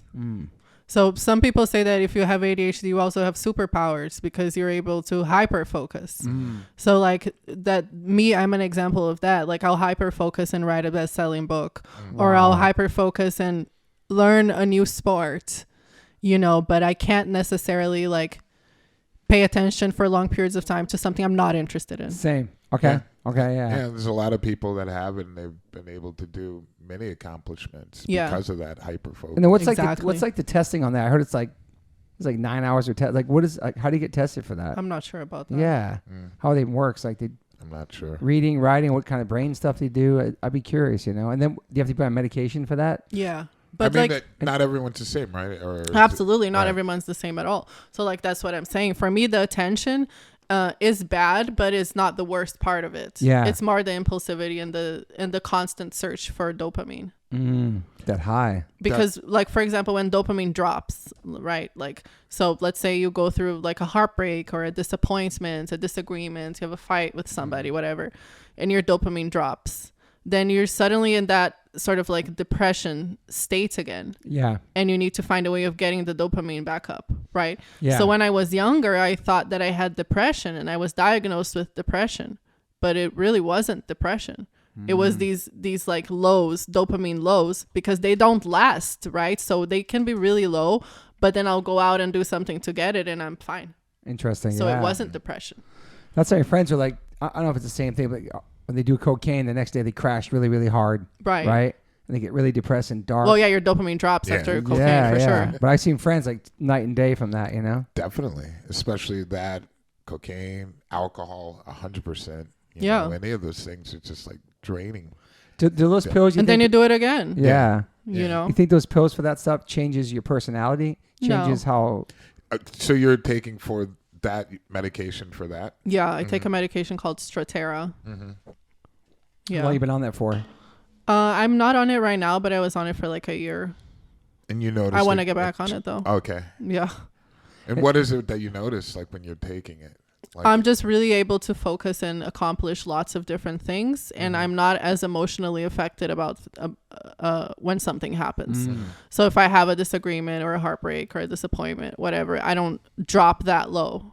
Right. You know, I'm still able to be up here and not necessarily drop that low because the medication is providing you with dopamine. Yeah. So that's definitely affected relationships too. Obviously the drinking, obviously, but also ADHD with you. And absolutely. So that was what my Forbes article was about. Okay, yeah, that's awesome, man. You've been talking about it and sharing that with people. Yeah. And so, like, are you in a relationship now? No. So it's like a whole new world for you too. Yeah. Because you have everything kind of under control. Yeah. Well, I wouldn't say I have it under control, but I'm managing it. Managing it. Yeah. Well, I'm aware of it. That's what I'll say. I'm aware of it. So like, I can recognize when my dopamine lowers and what made it lower. And I can recognize that I want to act impulsively or self-destructively because my dopamine lowered. And then I have the ability to make the judgment on don't do that because your dopamine is lowered. Yeah. You know, so it's more about like educating yourself and having awareness that this is going on rather than like fixing it. So have you been doing wrestling, like having some matches and stuff? Like, No, so now I'm hosting the show. yeah, I know, but are you still preparing for that? You still want to do that? Like, will you be doing that someday? I don't know. I might. Because now you're like in the whole behind the scenes, kind of on the scenes. Yeah. I really like my job right now, you know, because that's what I used to do my whole life. Yeah. And that's what I have the most experience in is like talking and interviewing people. Yeah. And it's very, very, very demanding to be a wrestler.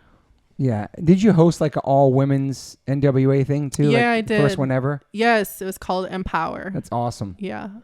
That's awesome. So where was that? Where did that take place?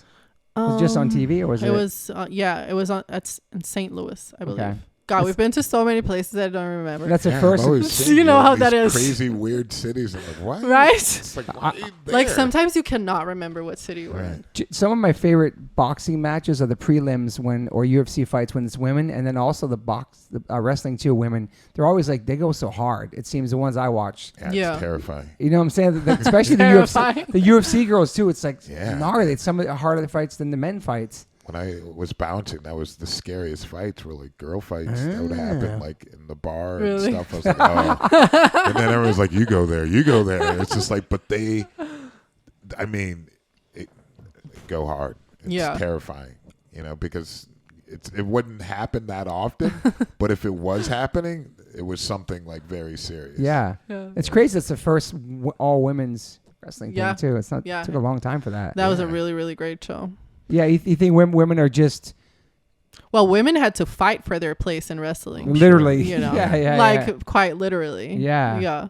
Women were seen as sexual objects in wrestling for the longest time. Mm-hmm. And it took the women's revolution for women to really be seen as athletes and have a place in the sport. Mm-hmm. It's crazy it took that long to even make that happen. It's amazing that it happened. But yeah, so women are... paid the same, respected the same. Yeah, well, there's so much like WWE stuff that if you watch is so cringe. That's a good question, Morris. Is the pay same for women and men the same or in wrestling? How is it? Wrestling, I wouldn't know what people are getting paid. Yeah, I wonder how people it even don't works. talk about how much they get paid. Okay. What if like they're on salaries like wrestlers? But I mean, there are huge female wrestling stars for sure. Yeah, I'm sure there are. And like how like that even works? You get paid per show you do, per fight, per... Well, it depends if you're under contract or not. You know, a lot of people are not under contract. Mm-hmm. Yeah. But like the indie wrestling scene is not well paid at all. But it's pretty big, the independent one? Well, yeah, it's big in the sense that there's a lot of promotions and that there's like a lot of available work and like all around the country and everything. But like the amount of money that you make in that is not significant by any means. Everybody's really looking to get under contract or to work for one of the bigger companies. Yeah. I like how people say like wrestling's fake. When I had friends who were wrestlers, like they get hurt. Like it's real work. I hate when people say that because you know seriously, what wrestling is it has a storyline, right? But what you're doing, the moves you're doing, they're not fake. You're actually performing those moves. They're really flying off the ropes, landing on people, right? Like you're actually doing those things. Yeah. What's fake is because there is a storyline. Yeah. Right. So you're a heel or a baby. That's how wrestling works. You're a bad guy or a good guy. Yeah. And there is a story, you know, and the match revolves around that story. A lot of wrestling is about telling that story. Yeah. Which is the part that people confuse with fake. Right. Yeah. I hate Do you that think too. you'd like to get involved in the writing process? Or are you already involved in that already? I'm not. But it would be pretty interesting. Yeah, maybe.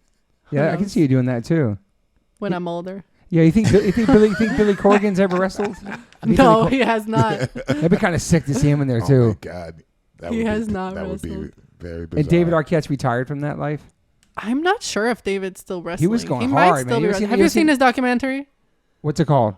You Can't Kill David Arquette. I might have seen that. You seen that? I remember highly seeing recommend No, I'm gonna it. watch it tonight. If not, I highly recommend it. you ever see him wrestling footage of him? just a trailer and stuff like that. I didn't Dude, watch that. I'm David watching is that. so crazy, right? Because it's very similar to me in the sense that like everybody in his life was like, what the fuck are you doing? Yeah. You know, you're going to be a wrestler. And I think he moved to like Mexico or something to learn like lucha. And he went through the whole fucking training, like hardcore training to become a professional wrestler and to Wow. prove Good himself because people judged him so much. He was just such a fan of it too, right? Yeah, he's a huge fan of it. It's all family of actors, and Yeah. he's like the wrestling guy. Yeah, I just ran into him backstage at Chris Jericho's concert in Baltimore. Yeah, So random. yeah. I don't know if we asked you. Do you have siblings? Yes, yes. I have a younger sister and two older brothers and one older Okay, sister. okay. We gotta ask you, yeah. From Are they my- into the same stuff you are? Oh no, not Okay. at all. They're not at not all. tatted up. They're not writing. They're not. No. You like the black Like my sheep. sister works in a bank and is very conservative. Okay, super like, normal. Super normal, married, great life. You know, Is it normal? I mean, whatever normal is, Yeah. right? I don't know. I don't know what normal is. Do you see yourself being a mom someday or having kids? I don't Getting know. married? I don't know. That's a hard question, Toby. I'm just asking. I don't know. Just asking. I don't know. You know, Because you have your own lifestyle. You're like, yeah, you're in your zone right now. I'm not thinking about having babies. Yeah. But if I became pregnant, I think I would be happy. Are you hopeless romantic? I'm a hopeless romantic. Yeah. Are you? Oh God, I don't know how to answer that. Like looking. Well, when I fall in love, Yeah. but I very rarely fall in love. Okay. It's very difficult. Okay. I mean, you've been through a lot of shit. I mean, it's like, it's very and difficult. you're now focused on your health and all your stuff now too. So it's like somebody else. Well, in the I don't mix. want to get in a relationship and then be heartbroken and, put everything in jeopardy because heartbreak is a really difficult feeling. Yeah. Yeah, nobody wants to be there. No, I know. And I feel like just people generally, are not really looking for commitment as much as they used to be in the past. I don't know if you guys agree with that. I don't know because I'm married 27 years and Congratulations. yeah, thank you. And this How guy's about you, Derek? I'm single, and yeah, it's difficult, but I'm at a different age range group than you are, and I think that yeah, I mean it's. I mean, we both have very unique lives. Yeah. Yeah. So that makes it a little more difficult, I think. A lot of people have an imagination of what a relationship is from either watching TV Facts. Right. or some type of fantasy that they might have or something that's been going on for many years where it's like, this is what's normal. Mm-hmm. So a lot of people abide by those type of Right. rules and they end up not happy because they're not going with what Expectations. really high Unrealistic. expectations. Okay. Unrealistic Yeah. expectations. Like you fall in love with the idea of someone and not with the Yes. person themselves. Right. Yeah. And try to create a situation out of that, which will become heartbreak. But it's difficult. Like I'm still trying to figure it out as well. I don't know if there's a correct answer, but I know what it's healthy for me and what I need. Yeah. And so I go with that and just Yeah. try to follow I that. think as long as you know like your wants, your needs, and your boundaries, Right. You start from there. But and then I just don't want to engage in anything that's not giving me my needs, Right. and right. not respecting my boundaries, Right. And I Absolutely. think that's very hard. that's extreme. It's even hard to have that conversation with someone because people don't have the emotional intelligence to talk about something That's like very, that. Yeah. very, very true. Yeah, and also I feel like you both may be intimidating for people as well. Like for what you do, you're set in your careers in a sense. You both have these crazy lifestyles that aren't the 9-to-5s. They're not like the normal kind of lives. You know what I mean? Yeah. You're around all kinds of people all the time. To me, it's like very easy to become friends with someone, to even become close friends. But to turn that into something romantic, I guess I'm still trying to figure that out too. Yeah. Do you feel that you're getting this type of dopamine from just even being on camera and hosting and doing and having to remember all these lines? And Yeah, sometimes. Yeah. Sometimes. Well, it depends a on high. if it's a very difficult day or not. Like if I have 50 interviews, then I'm just like, I want to die. How do you prepare? How do you even prepare for that? So Billy pretty much gives me the questions in the morning, and I have like maybe The morning of the 50 interviews? and I have like maybe Wow. 1 or 2 hours to go through with it. But that's another crazy thing because we recently found out that I have like this really crazy memorization skill that I actually wasn't as aware before I joined the NWA. But I can remember like really long forms of writing. So like I can remember maybe like 50 pages at a time. Oh, wow. And I had no idea that I had this skill until he just started making me do it on the spot. Wow. So once he realized that I had that skill, like he's not worried anymore. He'll just give me something. And I mean, I'm going to go insane trying to memorize it. But for whatever reason, once the camera is on, it comes out of my mouth. Wow. And I think it's like a photographic memory because like I can remember how things are written. Mm-hmm. So I can I can read it in my head after I've read it on paper several times. Okay. So there's not really any preparing. I got the script and memorize it in an hour. Is that from writing at such a young age, you think, like writing and reading in your life? And I don't know. I'm not sure. I used to like memorize plays when I was younger. I loved theater. My dad was like a theater writer. My mom was a theater actress. That's it right there. You know, so it's like memorizing scripts. And like me and my sister used to watch movies and memorize the entire movie. So like we'd play it back and we would know everybody's lines. Wow. To me, that sounds like something that if you had ADHD, that wouldn't be possible. Because when I think about that, I think about attention. Well, you know, you can have attention. Yeah. You know? I mean, that's the thing. You can be hyper focused. Exactly. That's a perfect example of hyper focus. Okay. And there's like, I think short attention span. I mean, like one of the most like famous swimmers, American swimmer. I can't remember his name at the top of my head. They were like, "Oh, he smokes weed," and Oh, I forgot his name too. People flipping on him. I remember that. But he has that, and that's what his ability to swim is because that has a big part of that. Right. Being able to focus and be in the water. Yeah, that's what people say, that you have superpowers when you have ADHD. There's other people too that would be like, but you can't do that with something you're not interested in. Yes, so that's the thing, right? So that's why when you're a kid in school, you can't fucking pay attention because you're not interested. And I noticed this with my son, and that's why I was like, he definitely has this, because there's certain things that he'll be so focused or you can't pull him away from. Where it's just like, oh my God, it's just like like everything else is blocked out. Totally. And then when it's not interested, it's forget about it. Exactly. It's just like, oh no, like no interest whatsoever. I cannot tell you how hard it is for me to pay attention to something I'm not interested in. Yeah. But this has been Let's start with relationships. Oh shit. But it's a problem like a lot of teachers have in school. If you're a teacher that's not able to understand this, that each student is going to learn differently. Yeah. Then you end up getting, the student gets sent back or put into a really horrible class. I was always suspended in school suspension, blah, blah, blah. Right. And like I would be in class and I would only be thinking about boys. Like that was where my mind went. It's boys, boys, boys, boys, boys, boys, boys. Dang. But looking back, that was such a clear sign of ADHD. Like if I do ever have a child, I will be able to recognize those sort of signs. Yeah. That was such a huge sign that I had ADHD. That I sat in school and, whatever came out of my teacher's mouth was blah, blah, blah, blah, blah, boys, boys, boys, boys, boys. Like, like the fucking Peanuts teacher. That's all I thought about. And that was like my escape from reality too. Yeah. Yeah. What about music for you? You're such a music fan and such like a fan of like the rock and roll life. Do you play music or sing or? I did like guitar lessons and piano lessons when I was younger. I love singing, but I've never done anything like professional. Never recorded anything? I want to. That's something you might do in the future? Yeah. What kind of music are you into? Like, oh my gosh, so much. I mean, how do you answer that question? I don't know, like what kind of stuff you listen to like this moment? Like what would be something I listen to a lot of old stuff. Okay. Honestly, like I'm still listening to stuff that I listened to in the 90s. like some old rock shit? Yeah, pretty much.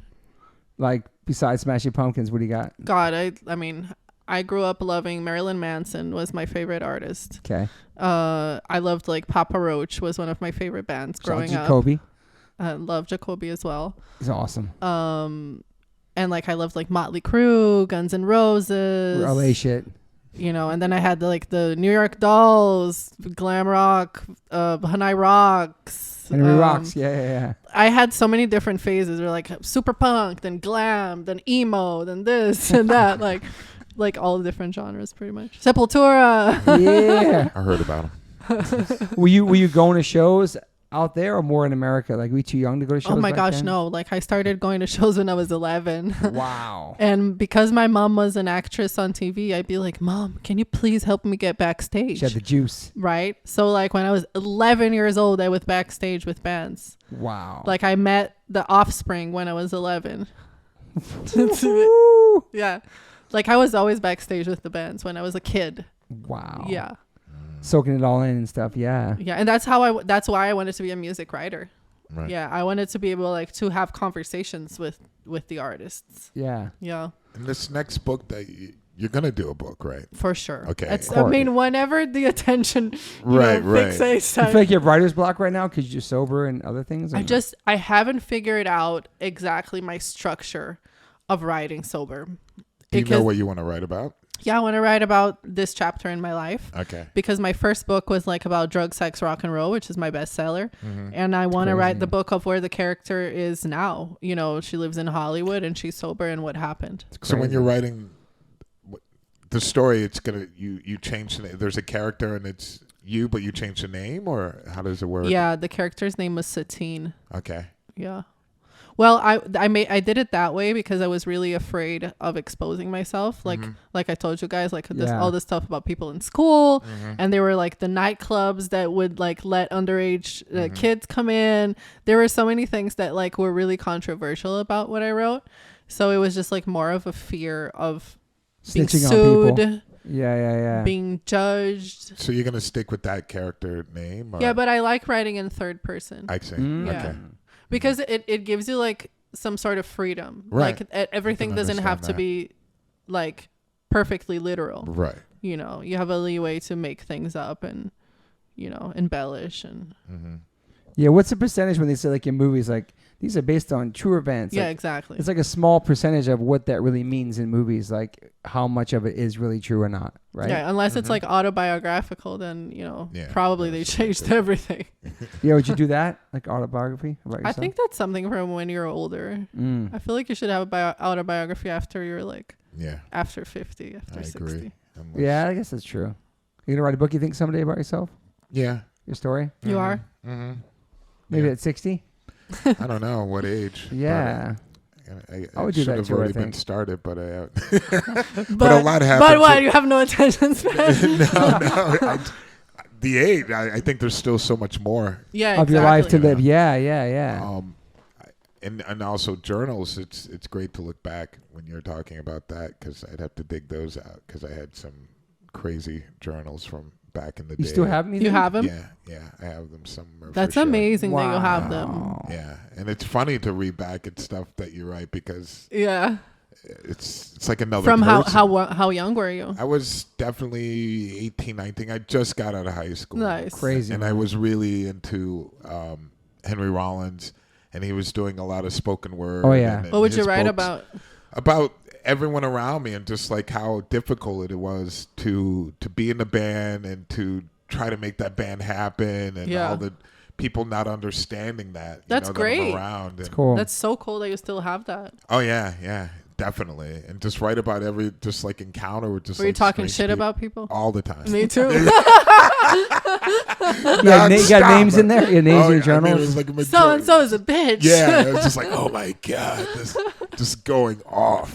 Just really. That's the great thing about diaries, right? Yes. It'd be crazy to go back and read those, Derek. They're funny. I'm gonna pull them out, but I definitely wanted to be a part of the book. Yeah. You know, but third person, I could see that. You know, for sure. Like, well, it makes it more comfortable to write. You know, you don't have to worry as much. True. Very true. Yeah. When was your last book out? How many years ago was that? 7. Okay. That was the Finally Famous one, which was a thriller. Okay. Yeah. There's a book I wanted to bring in, but I'll show you after the cast. I don't know, maybe you know this writer, but I love the way that she writes, and it's fascinating, the stories that she writes about. What is her name? She did the book Please Kill Me. Oh, yeah, of course. Yeah, Jillian. Yeah. You know her? Yeah. Okay. She's of course. awesome. Please Kill Me. Classic. Yeah. I knew you would love that, but that's not the book. It's a book another book that she wrote with Legs. Legs McNeil. And so... It's so funny because that book used to be like a Bible for me. Oh, yeah, I'm sure like how I learned about punk rock. It's a great book, and she's so awesome. So when we lived in New York... Yeah. I've told this story a million times. He worked across the street from me, and we were in Soho at clothing stores. And I worked at a bar, and I met his wife at the bar, one of the bars that I was working at. And everyone in the scene kind of hung out in these areas, you know, these bars, and everyone who were doing music or whatever. And my boss at the time, his girlfriend was Jillian. Mm-hmm. Still is. Right. And he always would come. He collected books. So he's always like, "Oh, you got to check out this book." And I was like, "Thank you." And then and he knows they know like all those people and all those stories. You know, like James would come in or Iggy would come in, and they'd be like, "Oh yeah, like Iggy," and then DD would be hanging out at the end of the bar, or like Rockets Rick Blair, this guy that was in Madonna, Rockets. He was always hanging out, and there would be like Abel Ferreira. And then, David Johansen. Yeah, it would just be like random, like I'm like, yo, is that? And they're like, yeah.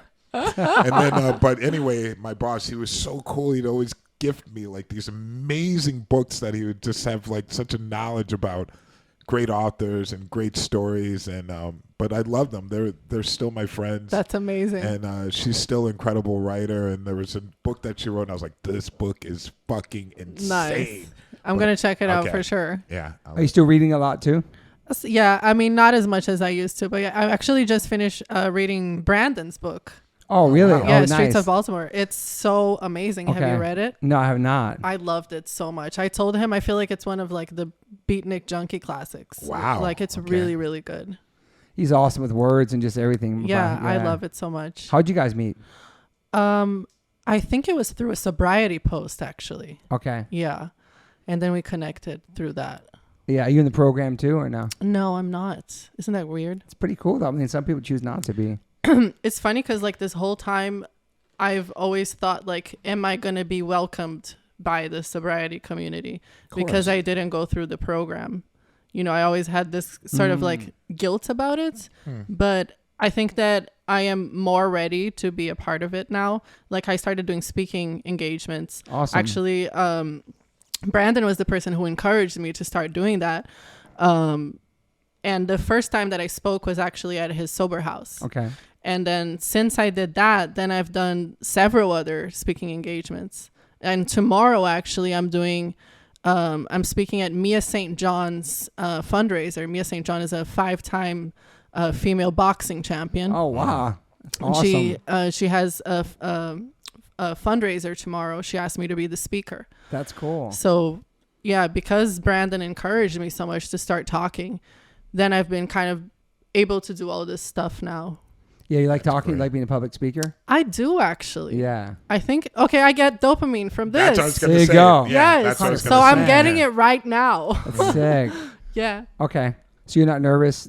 Never. Okay. Well, no, never mind. I'm nervous before, Yeah. but I'm never nervous while Once I'm you're on there, talking. it just flows. You just Yeah. talking about your life and stuff and everything?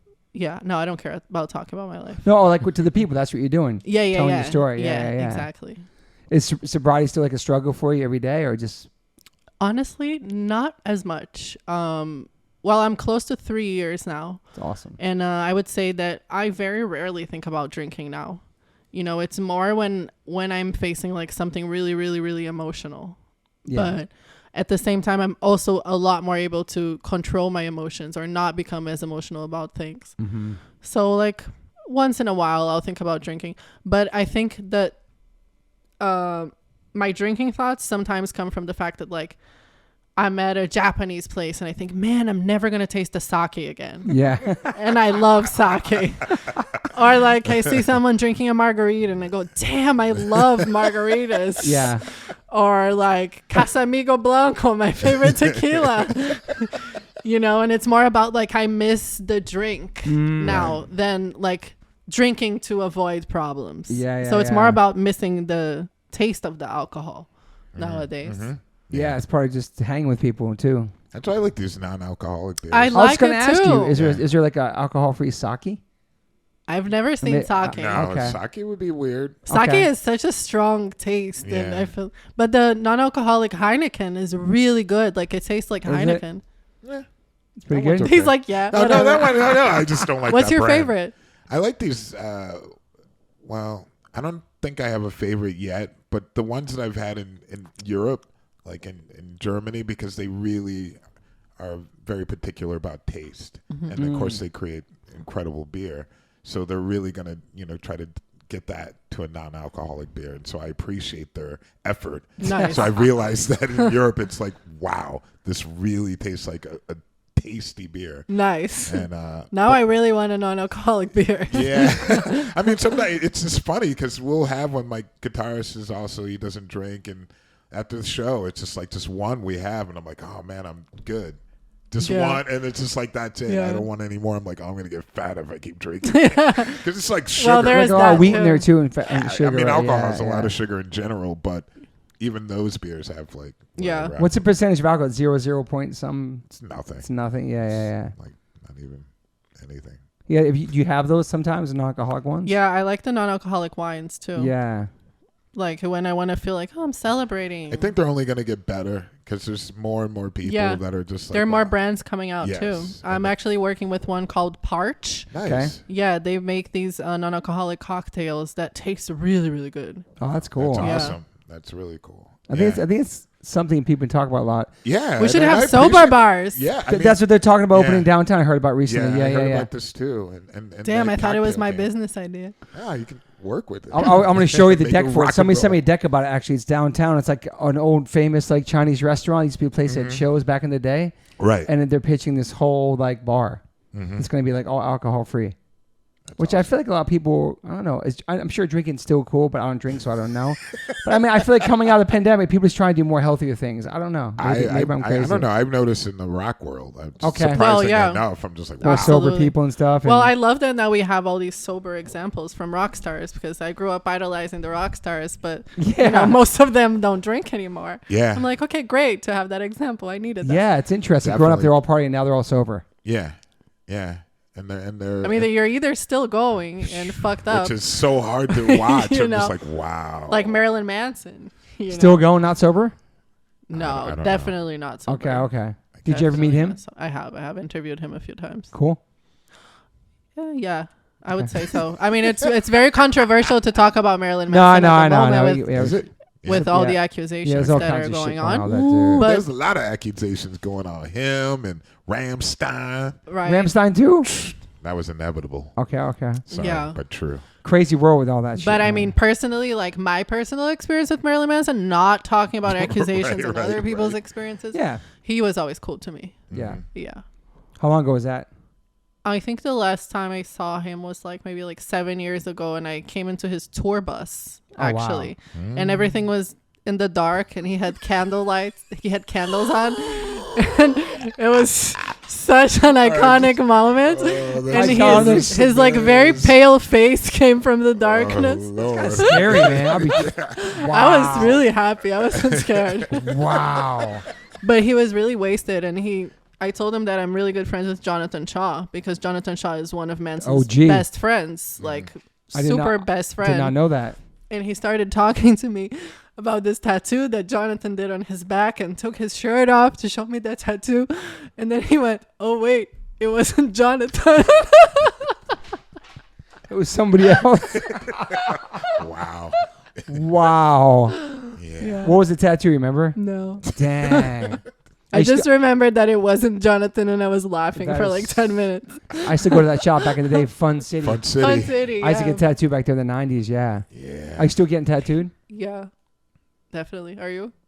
Finding room, trying to. Yeah, man. You ever get stuff lasered at all or no? No, never. I've never gotten anything Yeah. lasered. I got it covered up, but not Yeah. lasered. Are you still gonna get more though? Yeah. Would you ever tattoo your face? I love getting tattoos. Face or your neck or anything? I like neck tattoos. Yeah. Not face. Same. I don't like face ones either. Well, they look cool on Certain people. Yeah. certain people. Some people can pull it but- off. Yeah. I mean, neck tattoos I find really hot. Yeah, the face ones. It depends on the person. I don't know. Yeah. Yeah. Do you have any major regrets in your life? God, regrets? I don't think so. I don't think I regret anything. I think that everything that happens for a reason, and it leads you to where you are at the moment in your Yeah. life. You feel like you're at a good place in your life now? Yeah, definitely. I mean, much better than I ever was. Yeah. just like the emotional control to me is the best part of it, and not having panic attacks and not embarrassing myself. Like, for example, I was telling Toby this story of one time when I saw Derek at the Rainbow, and I was so drunk, I just dropped to the ground. Right in front of you. I think there was a show that we were both at. Maybe. Wow. Maybe. And at the whiskey or something. Yeah. And then it was like, okay, everybody's going to go to the Rainbow. And so I was drinking then too. And, but I remember I saw you from across the Rainbow, and she was on the other side. It's like outside area. Everyone's there. It's like packed. Yeah. And then you're like, Derek! And you start waving. You start coming over like kind of almost like jogging, and I think you might have like even heels, and then tripped right in the middle. It was like pop, like a hard fall. And I'm like, oh my god! Like people are like, oh, like gasp, like holy shit! And I was like, face down. I was insanely embarrassed. It was a crazy fall. I was like, oh my god! And I was like, oh my god! I gotta help get up. And then I was like helping her up. I was like, don't worry about it. You're like, you're like, I am so embarrassed. I was so embarrassed. You were just like, yo. And I was like, I understand why. And in my mind, I was like, this is. It was so embarrassing. It was a crazy fall. So I'm glad that things like that don't happen anymore. And I remember after you're like, I'm just gonna go home. And I think I went home after. And I felt I was like, oh my god. I was heavily drinking at that time. And I was like, I gotta help you to the car, and I was like, I was really concerned. I was like, holy now I go to your show and I drink Diet Coke, so that's much better. Yeah, most of our friends are drinking. We don't even have like alcohol. You didn't even have alcohol backstage last time. That's kind of crazy. Oh, didn't you have Guaraná or something? We had Guaraná. Yes, you had just Guaraná. A regular like soda drink from Brazil. Damn. You know, it's crazy how things change like that when you get older too. It's true. Yeah, and it's funny though when you're around people that aren't alcoholics and they're just like, yo, I just want a beer. What the fuck? Like, you guys got not even like one thing. They're like, what's wrong with you? Do we have to be sober? Right. It's like, dude, everybody is like, I can control myself. I'm like, good for you, man. So well, other people here cannot. So right. Completely off the rider now too. All that, right? It's a waste of money. You know. Yeah. I think. I mean, we have non-alcoholic beer on the rider, so we're not saving anything. Because you get charged back for all that stuff anyway. Yeah. Right. You do. Yeah, right? You do. You think it's just like backstage, but it's not really. Yeah. Yeah.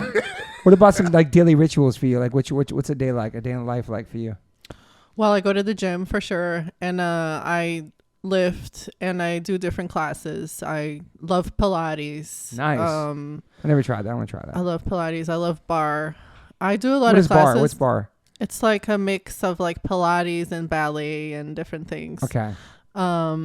But I go to Equinox, so they have really great classes. So I take a lot of different classes. Nice. I think the exercise is definitely a really important part of sobriety. That's great. Supplying that you mentioned your brain with the right chemicals. Mm-hmm. Right. Yeah, you definitely get a high from doing sports. 100%. Or doing any activity like that. Yeah. Like it makes you feel so good afterwards. Oh yeah. Yeah. Like you and me both love hiking. Yes. I love hiking. We all like it. Yeah. Yes. So like I go to Runyon Canyon sometimes. I went there yesterday. Yeah. Yeah. We're gonna hike together. Yeah, for sure. We have a whole crew. Which trail do you take? We went to. Which one did we go to? The observatory, like around there. Oh yeah, Griffin Park. Yeah. We went to the. Was it the observatory? Yeah, it was Griffin Park that we went. Wasn't it one in front of the Greek Theater?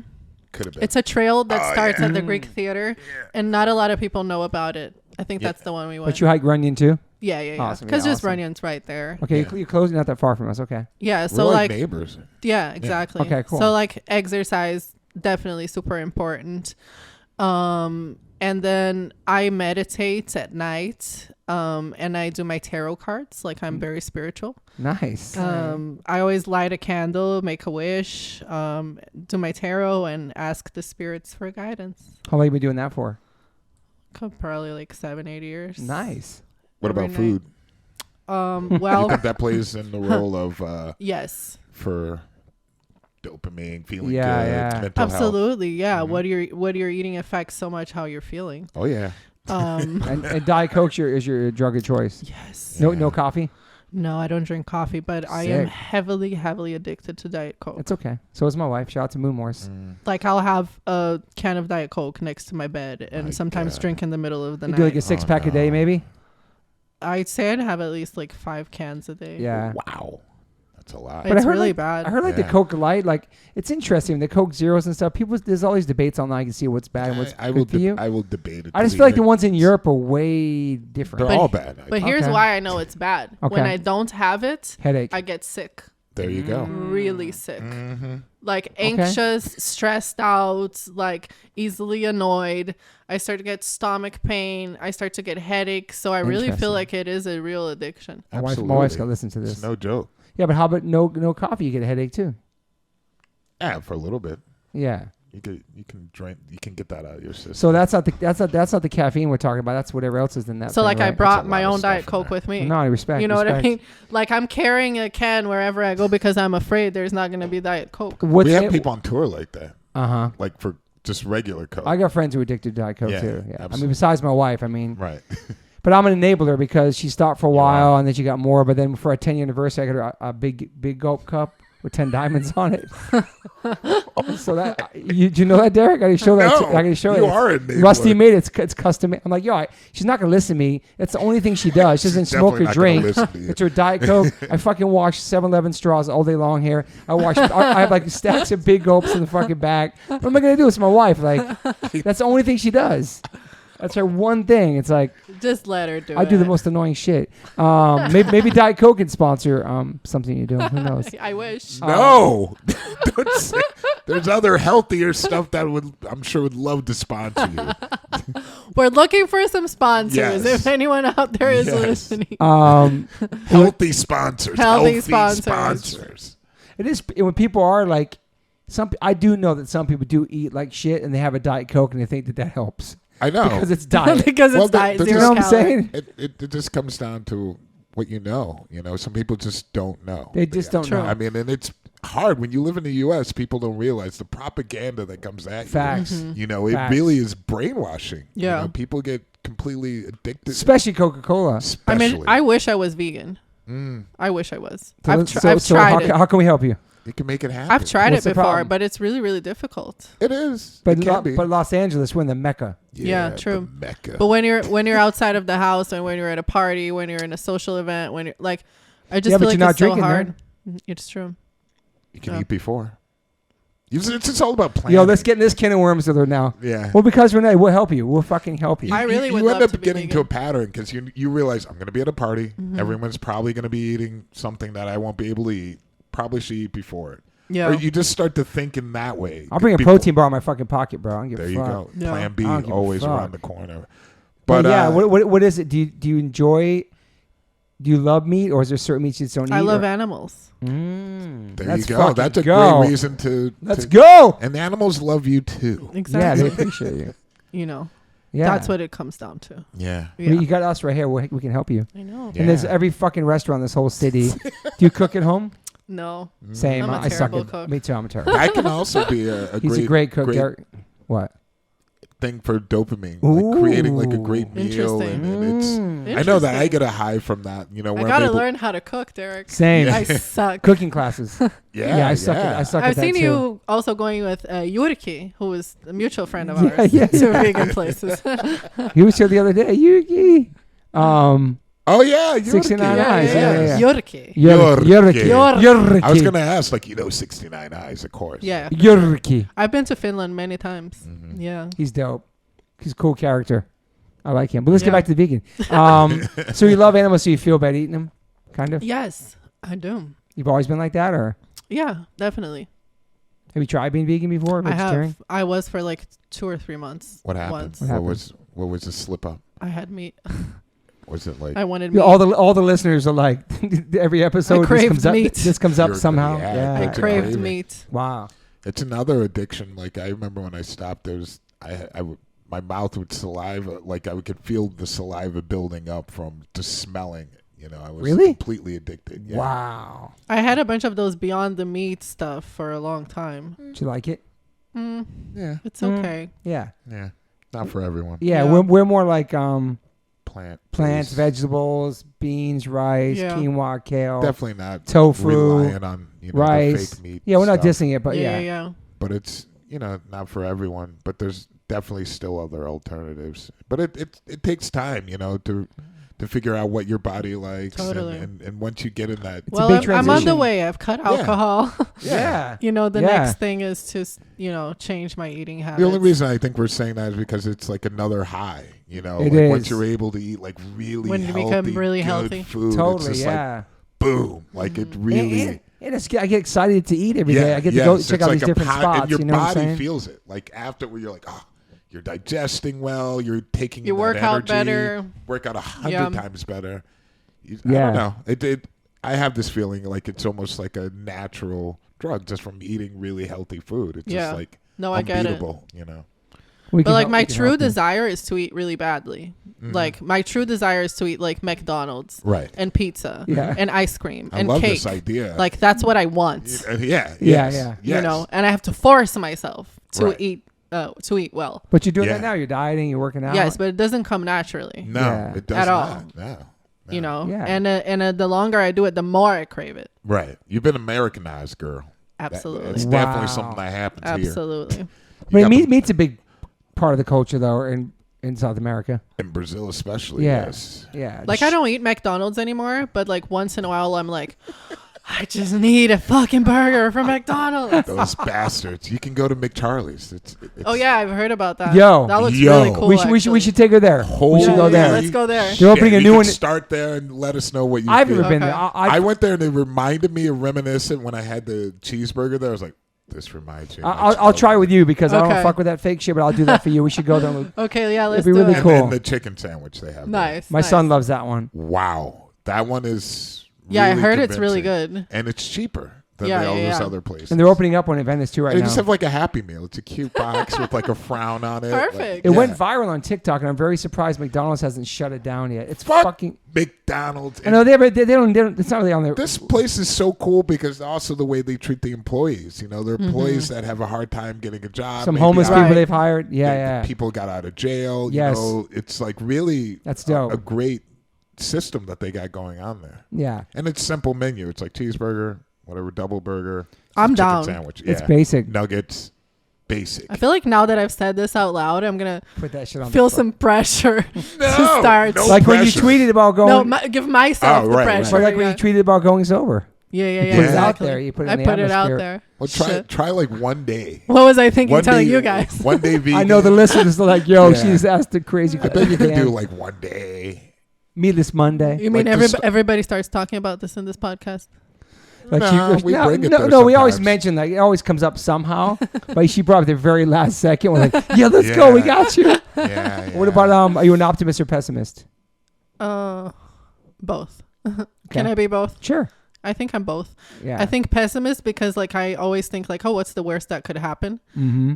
But optimist because I always think that it is going to happen. But I prepare myself for if it doesn't. Okay. Yeah. Does that make sense? Yeah, but you always believed in yourself though. True.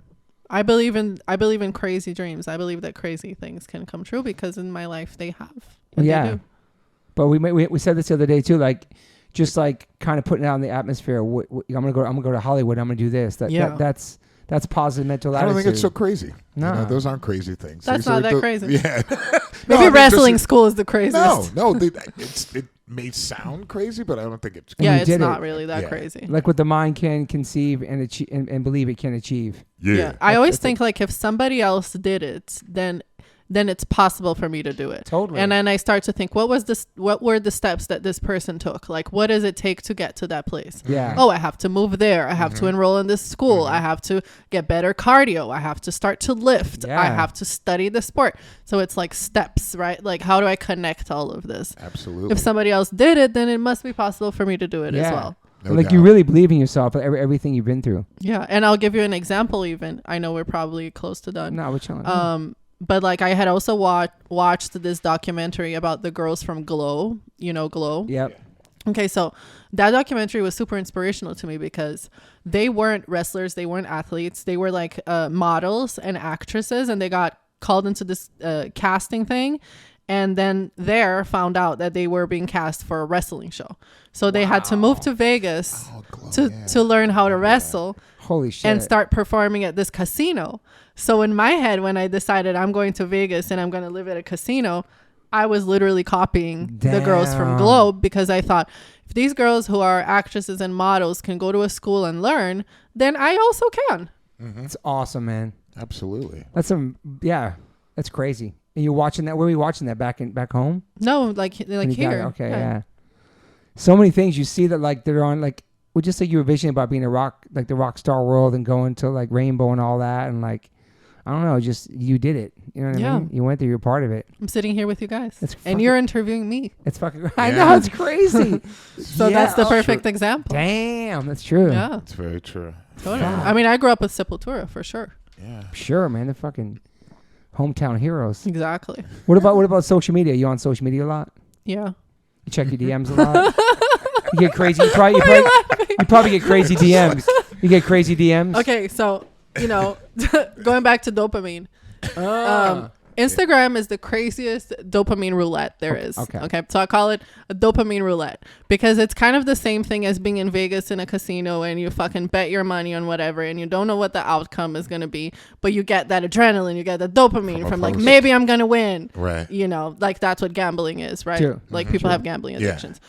And Instagram is very similar, because it's like you think about what you're going to post, or you want to post some hot photo, or you write something that you think is really meaningful and you want people to react to it. Then you press it, you put it out there, and you refresh and you refresh and you refresh, and you keep hoping that you're going to get that dopamine, right? Like whether it's through likes or people supporting you, or, new people are going to add you, or are you going to get a job opportunity out of this? Yeah. So you never know what's going to happen.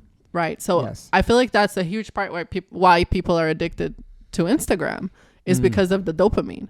The rush. So definitely I go through that. Do you feel like it fucks with your head too? Definitely.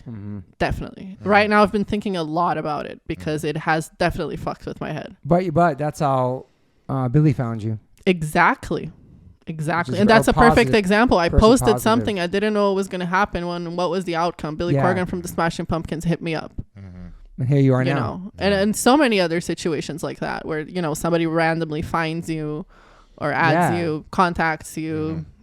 So do you feel insecure about certain posts you want to do? You really have to feel like you have to be made up or be a certain way and look a certain way? Oh my gosh, yes. Like I compare myself to other people a lot. Yeah. And I think that's another huge part of being on Instagram, is that you're constantly scrolling and comparing yourself to people that are edited. They're real. They're not real. Yeah, I definitely think, especially for women. Yeah, especially young women growing up. So much is just photoshopped, and know that it's photoshopped, but it still affects you, because you're like, oh, do I look that good? I don't look good enough. Should I get plastic surgery? Like, is my hair as beautiful as her? Like, I mean, for girls, there's just so many different things. I can't imagine. It's really intense. I do feel that. Especially the comment. I mean, the comments are coming a lot from guys. Destroy people's lives, or just man. out to, it seems like they're on a mission to really ruin people's bring days. people down. Yeah, man. Just really, they have this freedom and liberty just to scroll around and troll around and just really put whatever. No repercussions. Just talk shit to people all day. I'm lucky I don't have a lot of haters, though. That's nice. Good. Yeah. But I do have a problem with comparing myself to other people and then doing impulsive things because I think I need them. Oh, my hair doesn't look as good. I need to go get my hair done, or whatever it is. I need new clothes. I need a new photo shoot, whatever it is. You're constantly being influenced through these images that are so many times not even real. Right. Yeah, but you really don't, because you're doing your shit all yourself and people love you for who you are and all the shit you've done. True. So that's what I try to do. Yeah. Right. So I try to be more real. I try to talk about my personal life, my personal struggles.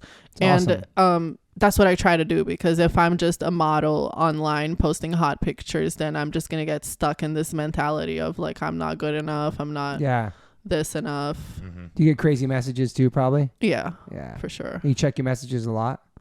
I've been trying to be less on Instagram lately, just because I've recognized that it's affecting me. Yeah. And I think that I need to control myself more when it comes to Instagram. Yeah. I don't need to be posting every single day. I don't need to be betting on the roulette every single day. you've already established yourself and you have your followers and everything you're doing, Yeah. and people know where to find you and what you're up to. That's the best part about it. Just promoting the stuff you're doing. Yeah. You know, I get it. Yeah, I'm addicted to it too. It's Are you? Yeah, I check my messages a lot. People hit me up all the time, but I get long ones and questions and stuff about heavy things. I feel like I have to answer, but I'm not a doctor or a psychiatrist. Right. But I feel like I have. As soon as I look at it, I feel like I have to write something. Right. You have So to it could write take back up my because you've day. read it now. Uh-huh. You must get crazy. But I messages. don't have like all the answers. I don't answer. It's impossible to answer. Yeah. Sure, everything. man. So I try to really have a balance of Pick it, and choose. You know, like I don't try to look at everything. You know, all the times. Unfortunately, I can't. And I also just get really angry if I look at how much time I've spent on it. I'm like, I really spent that much time. Yeah. Yeah. So I really try to lessen that and just and I started not putting such personal stuff on it, just more work related type things with the band and just informing people about that. I don't have a problem, but the personal stuff I definitely keep out. Before I'd have pictures like my son and stuff, and I know people love to see stuff like that, but at the same time, You don't need to do it. I don't exactly. And Yeah. I was just like, these people don't really need to know that. And Yeah.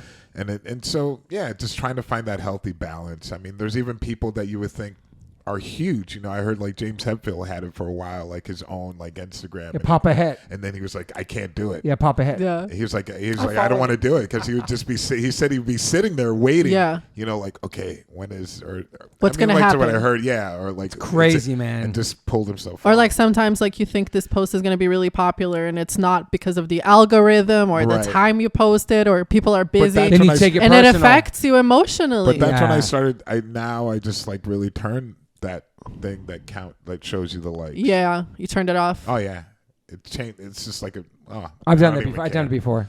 So it just doesn't really matter. I'm just like whatever, whoever is gonna do. it. But Do it. business wise, I completely understand. Totally. Like, especially in your profession, what Yeah. you're What doing, you're doing, you yeah. have to, But I was on Forbes, bitch. But every Sure. other day. I like that. That's a big deal. I've been It's a posting that huge shit But I'm the too. same as you. Like if Yeah. I see like a lot of people message me about sobriety and how to get sober and stuff like that, or like, oh, I heard you in that podcast, this and this and Yeah. that, you inspired me. And then like I can't not answer. Of Like I course. always answer. And the next thing you know, I'm super engaged in strangers, stories, and it's taking all this time. And then Yeah. they Yes, start you're messaging you repeatedly and message you every single and then day. you feel because- responsible for this person or somebody you never even met. Yeah. And they're opening up to you so deeply, which I appreciate. They have the courage to do that, because some people say I haven't told anybody this, or my parents, and I want to ask you a question about parenting or this. I'm like, I don't have all the answers. I sing in a hardcore band. I'm a dad. I do the best Yeah. I can, but I'm not a certified doctor. You're not a psychiatrist. doctor. I'm not. Yeah. So I try to answer questions I can, but I'm only human. I'm not perfect. Yeah. But you feel this responsibility if you do engage. You can't just ghost the person. Yeah, I 'cause you kind of already feel like started this conversation. a fake if I don't answer, because I'm putting this message out there, but then I don't have time to talk to somebody when they're having problems. So then I Yeah. do answer. Yeah. But there's thousands of people, Yeah. that have access to your thing. I mean, you're only human. You can't be on there. Well, most of it are like thirsty guys. Yeah, I'm sure you're getting I a lot don't of different answer messages. those. You and I are definitely different. I'm sure. It's I don't Oh, answer yeah. those a lot, but I do answer the ones that are more about real things. Yeah, of course. Yeah, that's my son Max. Hi. Can you turn the sound on for us? Yeah. Fuck, this has been awesome to have you here and talk to you and hear Yeah, about it's your been life. amazing. Thank you guys so much for having me. And you live pretty close, so we could do Runyon. And Totally. we can get you vegan. And thank you so much, Brandon, for contacting Yeah, us, Brandon Novak, for thank you, connecting us. man. Yeah. So she lives up in that area, so we can all connect. I know. Yeah. I'm not gonna- We've been hiking. Okay, sorry. I want to be involved. We were hiking during the pandemic. Oh, sick. Yeah. Yeah, I'm not gonna blow up your spot, but yeah, for all the listeners, she's going vegan. It's pretty sick. We're gonna help her. We're gonna help her with her journey. Well, next time I come, if you ever invite me Yeah, back, hell I'll yeah, be we'll like, do part 2. yo, I've been vegan for 2 years. But the fact you brought it up to us, I it's know. awesome, man. It's Well, all- because it's you guys. no, I know, but it's on your mind. But you're conscious about it. It's on your Yeah. mind. You know what I mean? Just saying, because I love animals. That's just reality. Yeah, absolutely. Like just people putting the two and two and that connection together. You know what I mean? Mm-hmm. It's very simple. It's very simple. That's right. What a journey. It's crazy, man. Shout out to Billy Corrigan, too, man. What a Yeah. fucking G. Absolutely. Let's start with the Whatever. shout out. Shout No, out Big to shout Billy. out. No, Big for shout out real. to Billy. Big shout out. No, you just man. changed her life. It's like It's Totally. really fucking- awesome to hear, Like you were saying, it's cool when you meet people in that industry that are better than what you would imagine. Yeah. Because not all the times it is that way, of course. No, dude. Yeah, like it's crazy. And he's your homie. It's like, it's cool. Yeah, he's my mentor, but he's like a very good close friend now too. That's great. Does he know how much of a fan you were of the band too? Didn't we Probably talk about? not. Yeah. Like I was in 2 Smashing Pumpkins videos. And I remember the second one, I told him, like, I'm freaking the fuck out. I'm just acting like I'm not. Yeah. And he's like, you're doing a really good job, because I didn't even notice. I was like, no, I'm freaking the fuck out. Wow. I'm just not telling you. He's fucking cool. He's got kids too, right? I see pictures. Yeah, of kids. Yeah. I've seen those photos. Does he live out here? He's engaged now. He's about to get married. Nice. Is he in Chicago still? He's in Chicago. Wow, that's Chi-town. fucking dope. He still stayed out there. Woo-hoo. I'm sure he's got cribs other So on the places. 8th, actually, the NWA is doing a charity show because it's the 1-year anniversary of the shooting in Chicago in Highland Park. Wow. And one of the people who were injured is an 8-year-old boy. He's the youngest person to be injured in the mass shooting. So the NWA is having a charity show on the 8th in Chicago. Okay. For anyone who's in the area. Awesome for the listeners. Yeah. Are they performing too? I'm sure this is not going to air before the 8th. We'll see. Are they performing too? No. No. Okay. It's just wrestling. I want to go see Smashing Pumpkins and put it out in the atmosphere. Yeah. Let's Put see it that. out there. Let's go. Let's go. Let's go. All right. Well, thank you so much. Thank you so much. This has Thank been you. awesome. I love getting to Muito know. I obrigado. love getting to know people, seeing your social media. Brandon told me about you. You know what you see online, and then you have in real life is just, you know what I mean? It's just Yeah. awesome. Like the person. I came out of Instagram. No, Here I I'm am. saying you're the person. Like, no, you're the person. Like, just humanizes you and see you here in person. We're Yeah, talking. totally. It's nice. Word. I love these conversations. Anything else, Derek? Anything else you missed? No. So useful. He's like, no, I'm good. Crazy story though, man. Yeah. Shout out to your family. Fuck.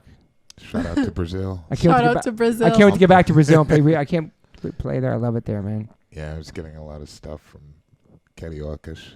Let's shout out people everybody from now. Rio. Shout out to Rio. Shout out to Yeah. Brazil. Billy Corrigan, Brandon Novak, Get them all. NWA NWA. NWA. and the group NWA. Okay, we out. Peace. Okay. Bye.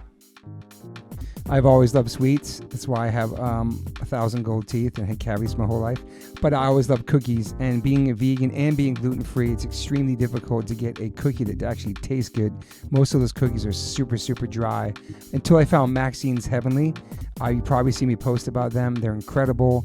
They're gluten-free. They're vegan. They're made with no refined sugars. You can get them in Whole Foods, Sprouts, Walmart, Amazon, Maxine'sHeavenly.com. And if you're in LA, you can get my favorite restaurant, Green Table's carrying them. You can also, if you're in LA, get Uber Eats, DoorDash, and Chow Now. Super, super great company. Amazing people working there. The cookies are insane. I can eat a whole bunch of them, not like you're supposed to, but I don't feel groggy and like bloated and I have that sugar crash. And every month you should sign up for the mailing list because every month you get exclusive flavor drops and the cookies get delivered right to your house. So shout out to Maxine's Heavenly, my new sponsor. I have a cookie sponsor. I can't believe it. How old am I? I'm 53 and I'm promoting cookies because I love cookies still. I'm a big kid. Vegan, gluten-free, no refined sugars. If you listen to the Travis Barker episode, me and him talked about our love for Maxine's Heavenlies as well. Great cookie. If you're a vegan and you're gluten-free, there's no other cookie to have. Maxine's Heavenly. Go to MaxineHeavenly.com, go to shop, use my code OLLC, and get 25% off your first order. That's 25% off your first order. Go to MaxineHeavenly.com, use my code OLOC. Enjoy. These cookies are straight crack. I always ask my guests if they have any regrets. I personally don't have any regrets. Even when it comes to my tattoos, I have the silliest tattoos. Even my ET on my leg, it's still a childhood memory for me, and I love it. I've had tattoos on top of tattoos strictly because I wanted more tattoos. I started getting tattoos when I was 18. I'm 52 now, and I can't stop. I've had laser treatment before on something on my arm. It's 4 tattoos on top of each other. And that experience at that place was pretty fast. It was pretty cold. It was in and out, swiped the credit card. Don't really tell me much. Didn't give me much details or anything was going to happen. So I never went back. So as of most recently, I'm so lucky enough to have had 2 sessions at Removery Tattoo Removal. My tattoo on my arm that looks like a big black blob is now super light. I've had 2 sessions. I have a long road ahead of me. None of this stuff happens overnight. You cannot take a tattoo up in one sitting. You have to be patient. And it's painful. They ice you up. It's super fast. To me, it felt like a bunch of rubber bands. But what's more painful than that is looking at something on your body that you think you're stuck with for the rest of your life. that sucks. But now for me, I'm really happy I started this journey. I'm slowly going to get this tattoo removed. I never thought in a million years I have any kind of real estate on my arm. I don't even know what I want, but it's exciting. I'm so honored to announce that One Life One Chance podcast is now with Removery. I have a code. Use TobyH20 and get $100 off your first session. Call 866-934-4570 or go to removery.com. One of the most experienced tattoo removal companies in the world. Over 600,000 removal treatments done, 100 locations, US, Canada, and Australia. State-of-the-art peak-away laser technology, cryo technology to reduce any discomfort. This is so exciting for me because all I do in these podcasts is talk about tattoos. From day one, if you've been listening to this podcast, we talk about tattoos, talk about getting removed, talk about getting covered up. So this is such a perfect fit for me. Once again, go to removery.com or call 866-934-4570. Use my code TobyH20 and get $100 off. These guys are located everywhere. Try it out.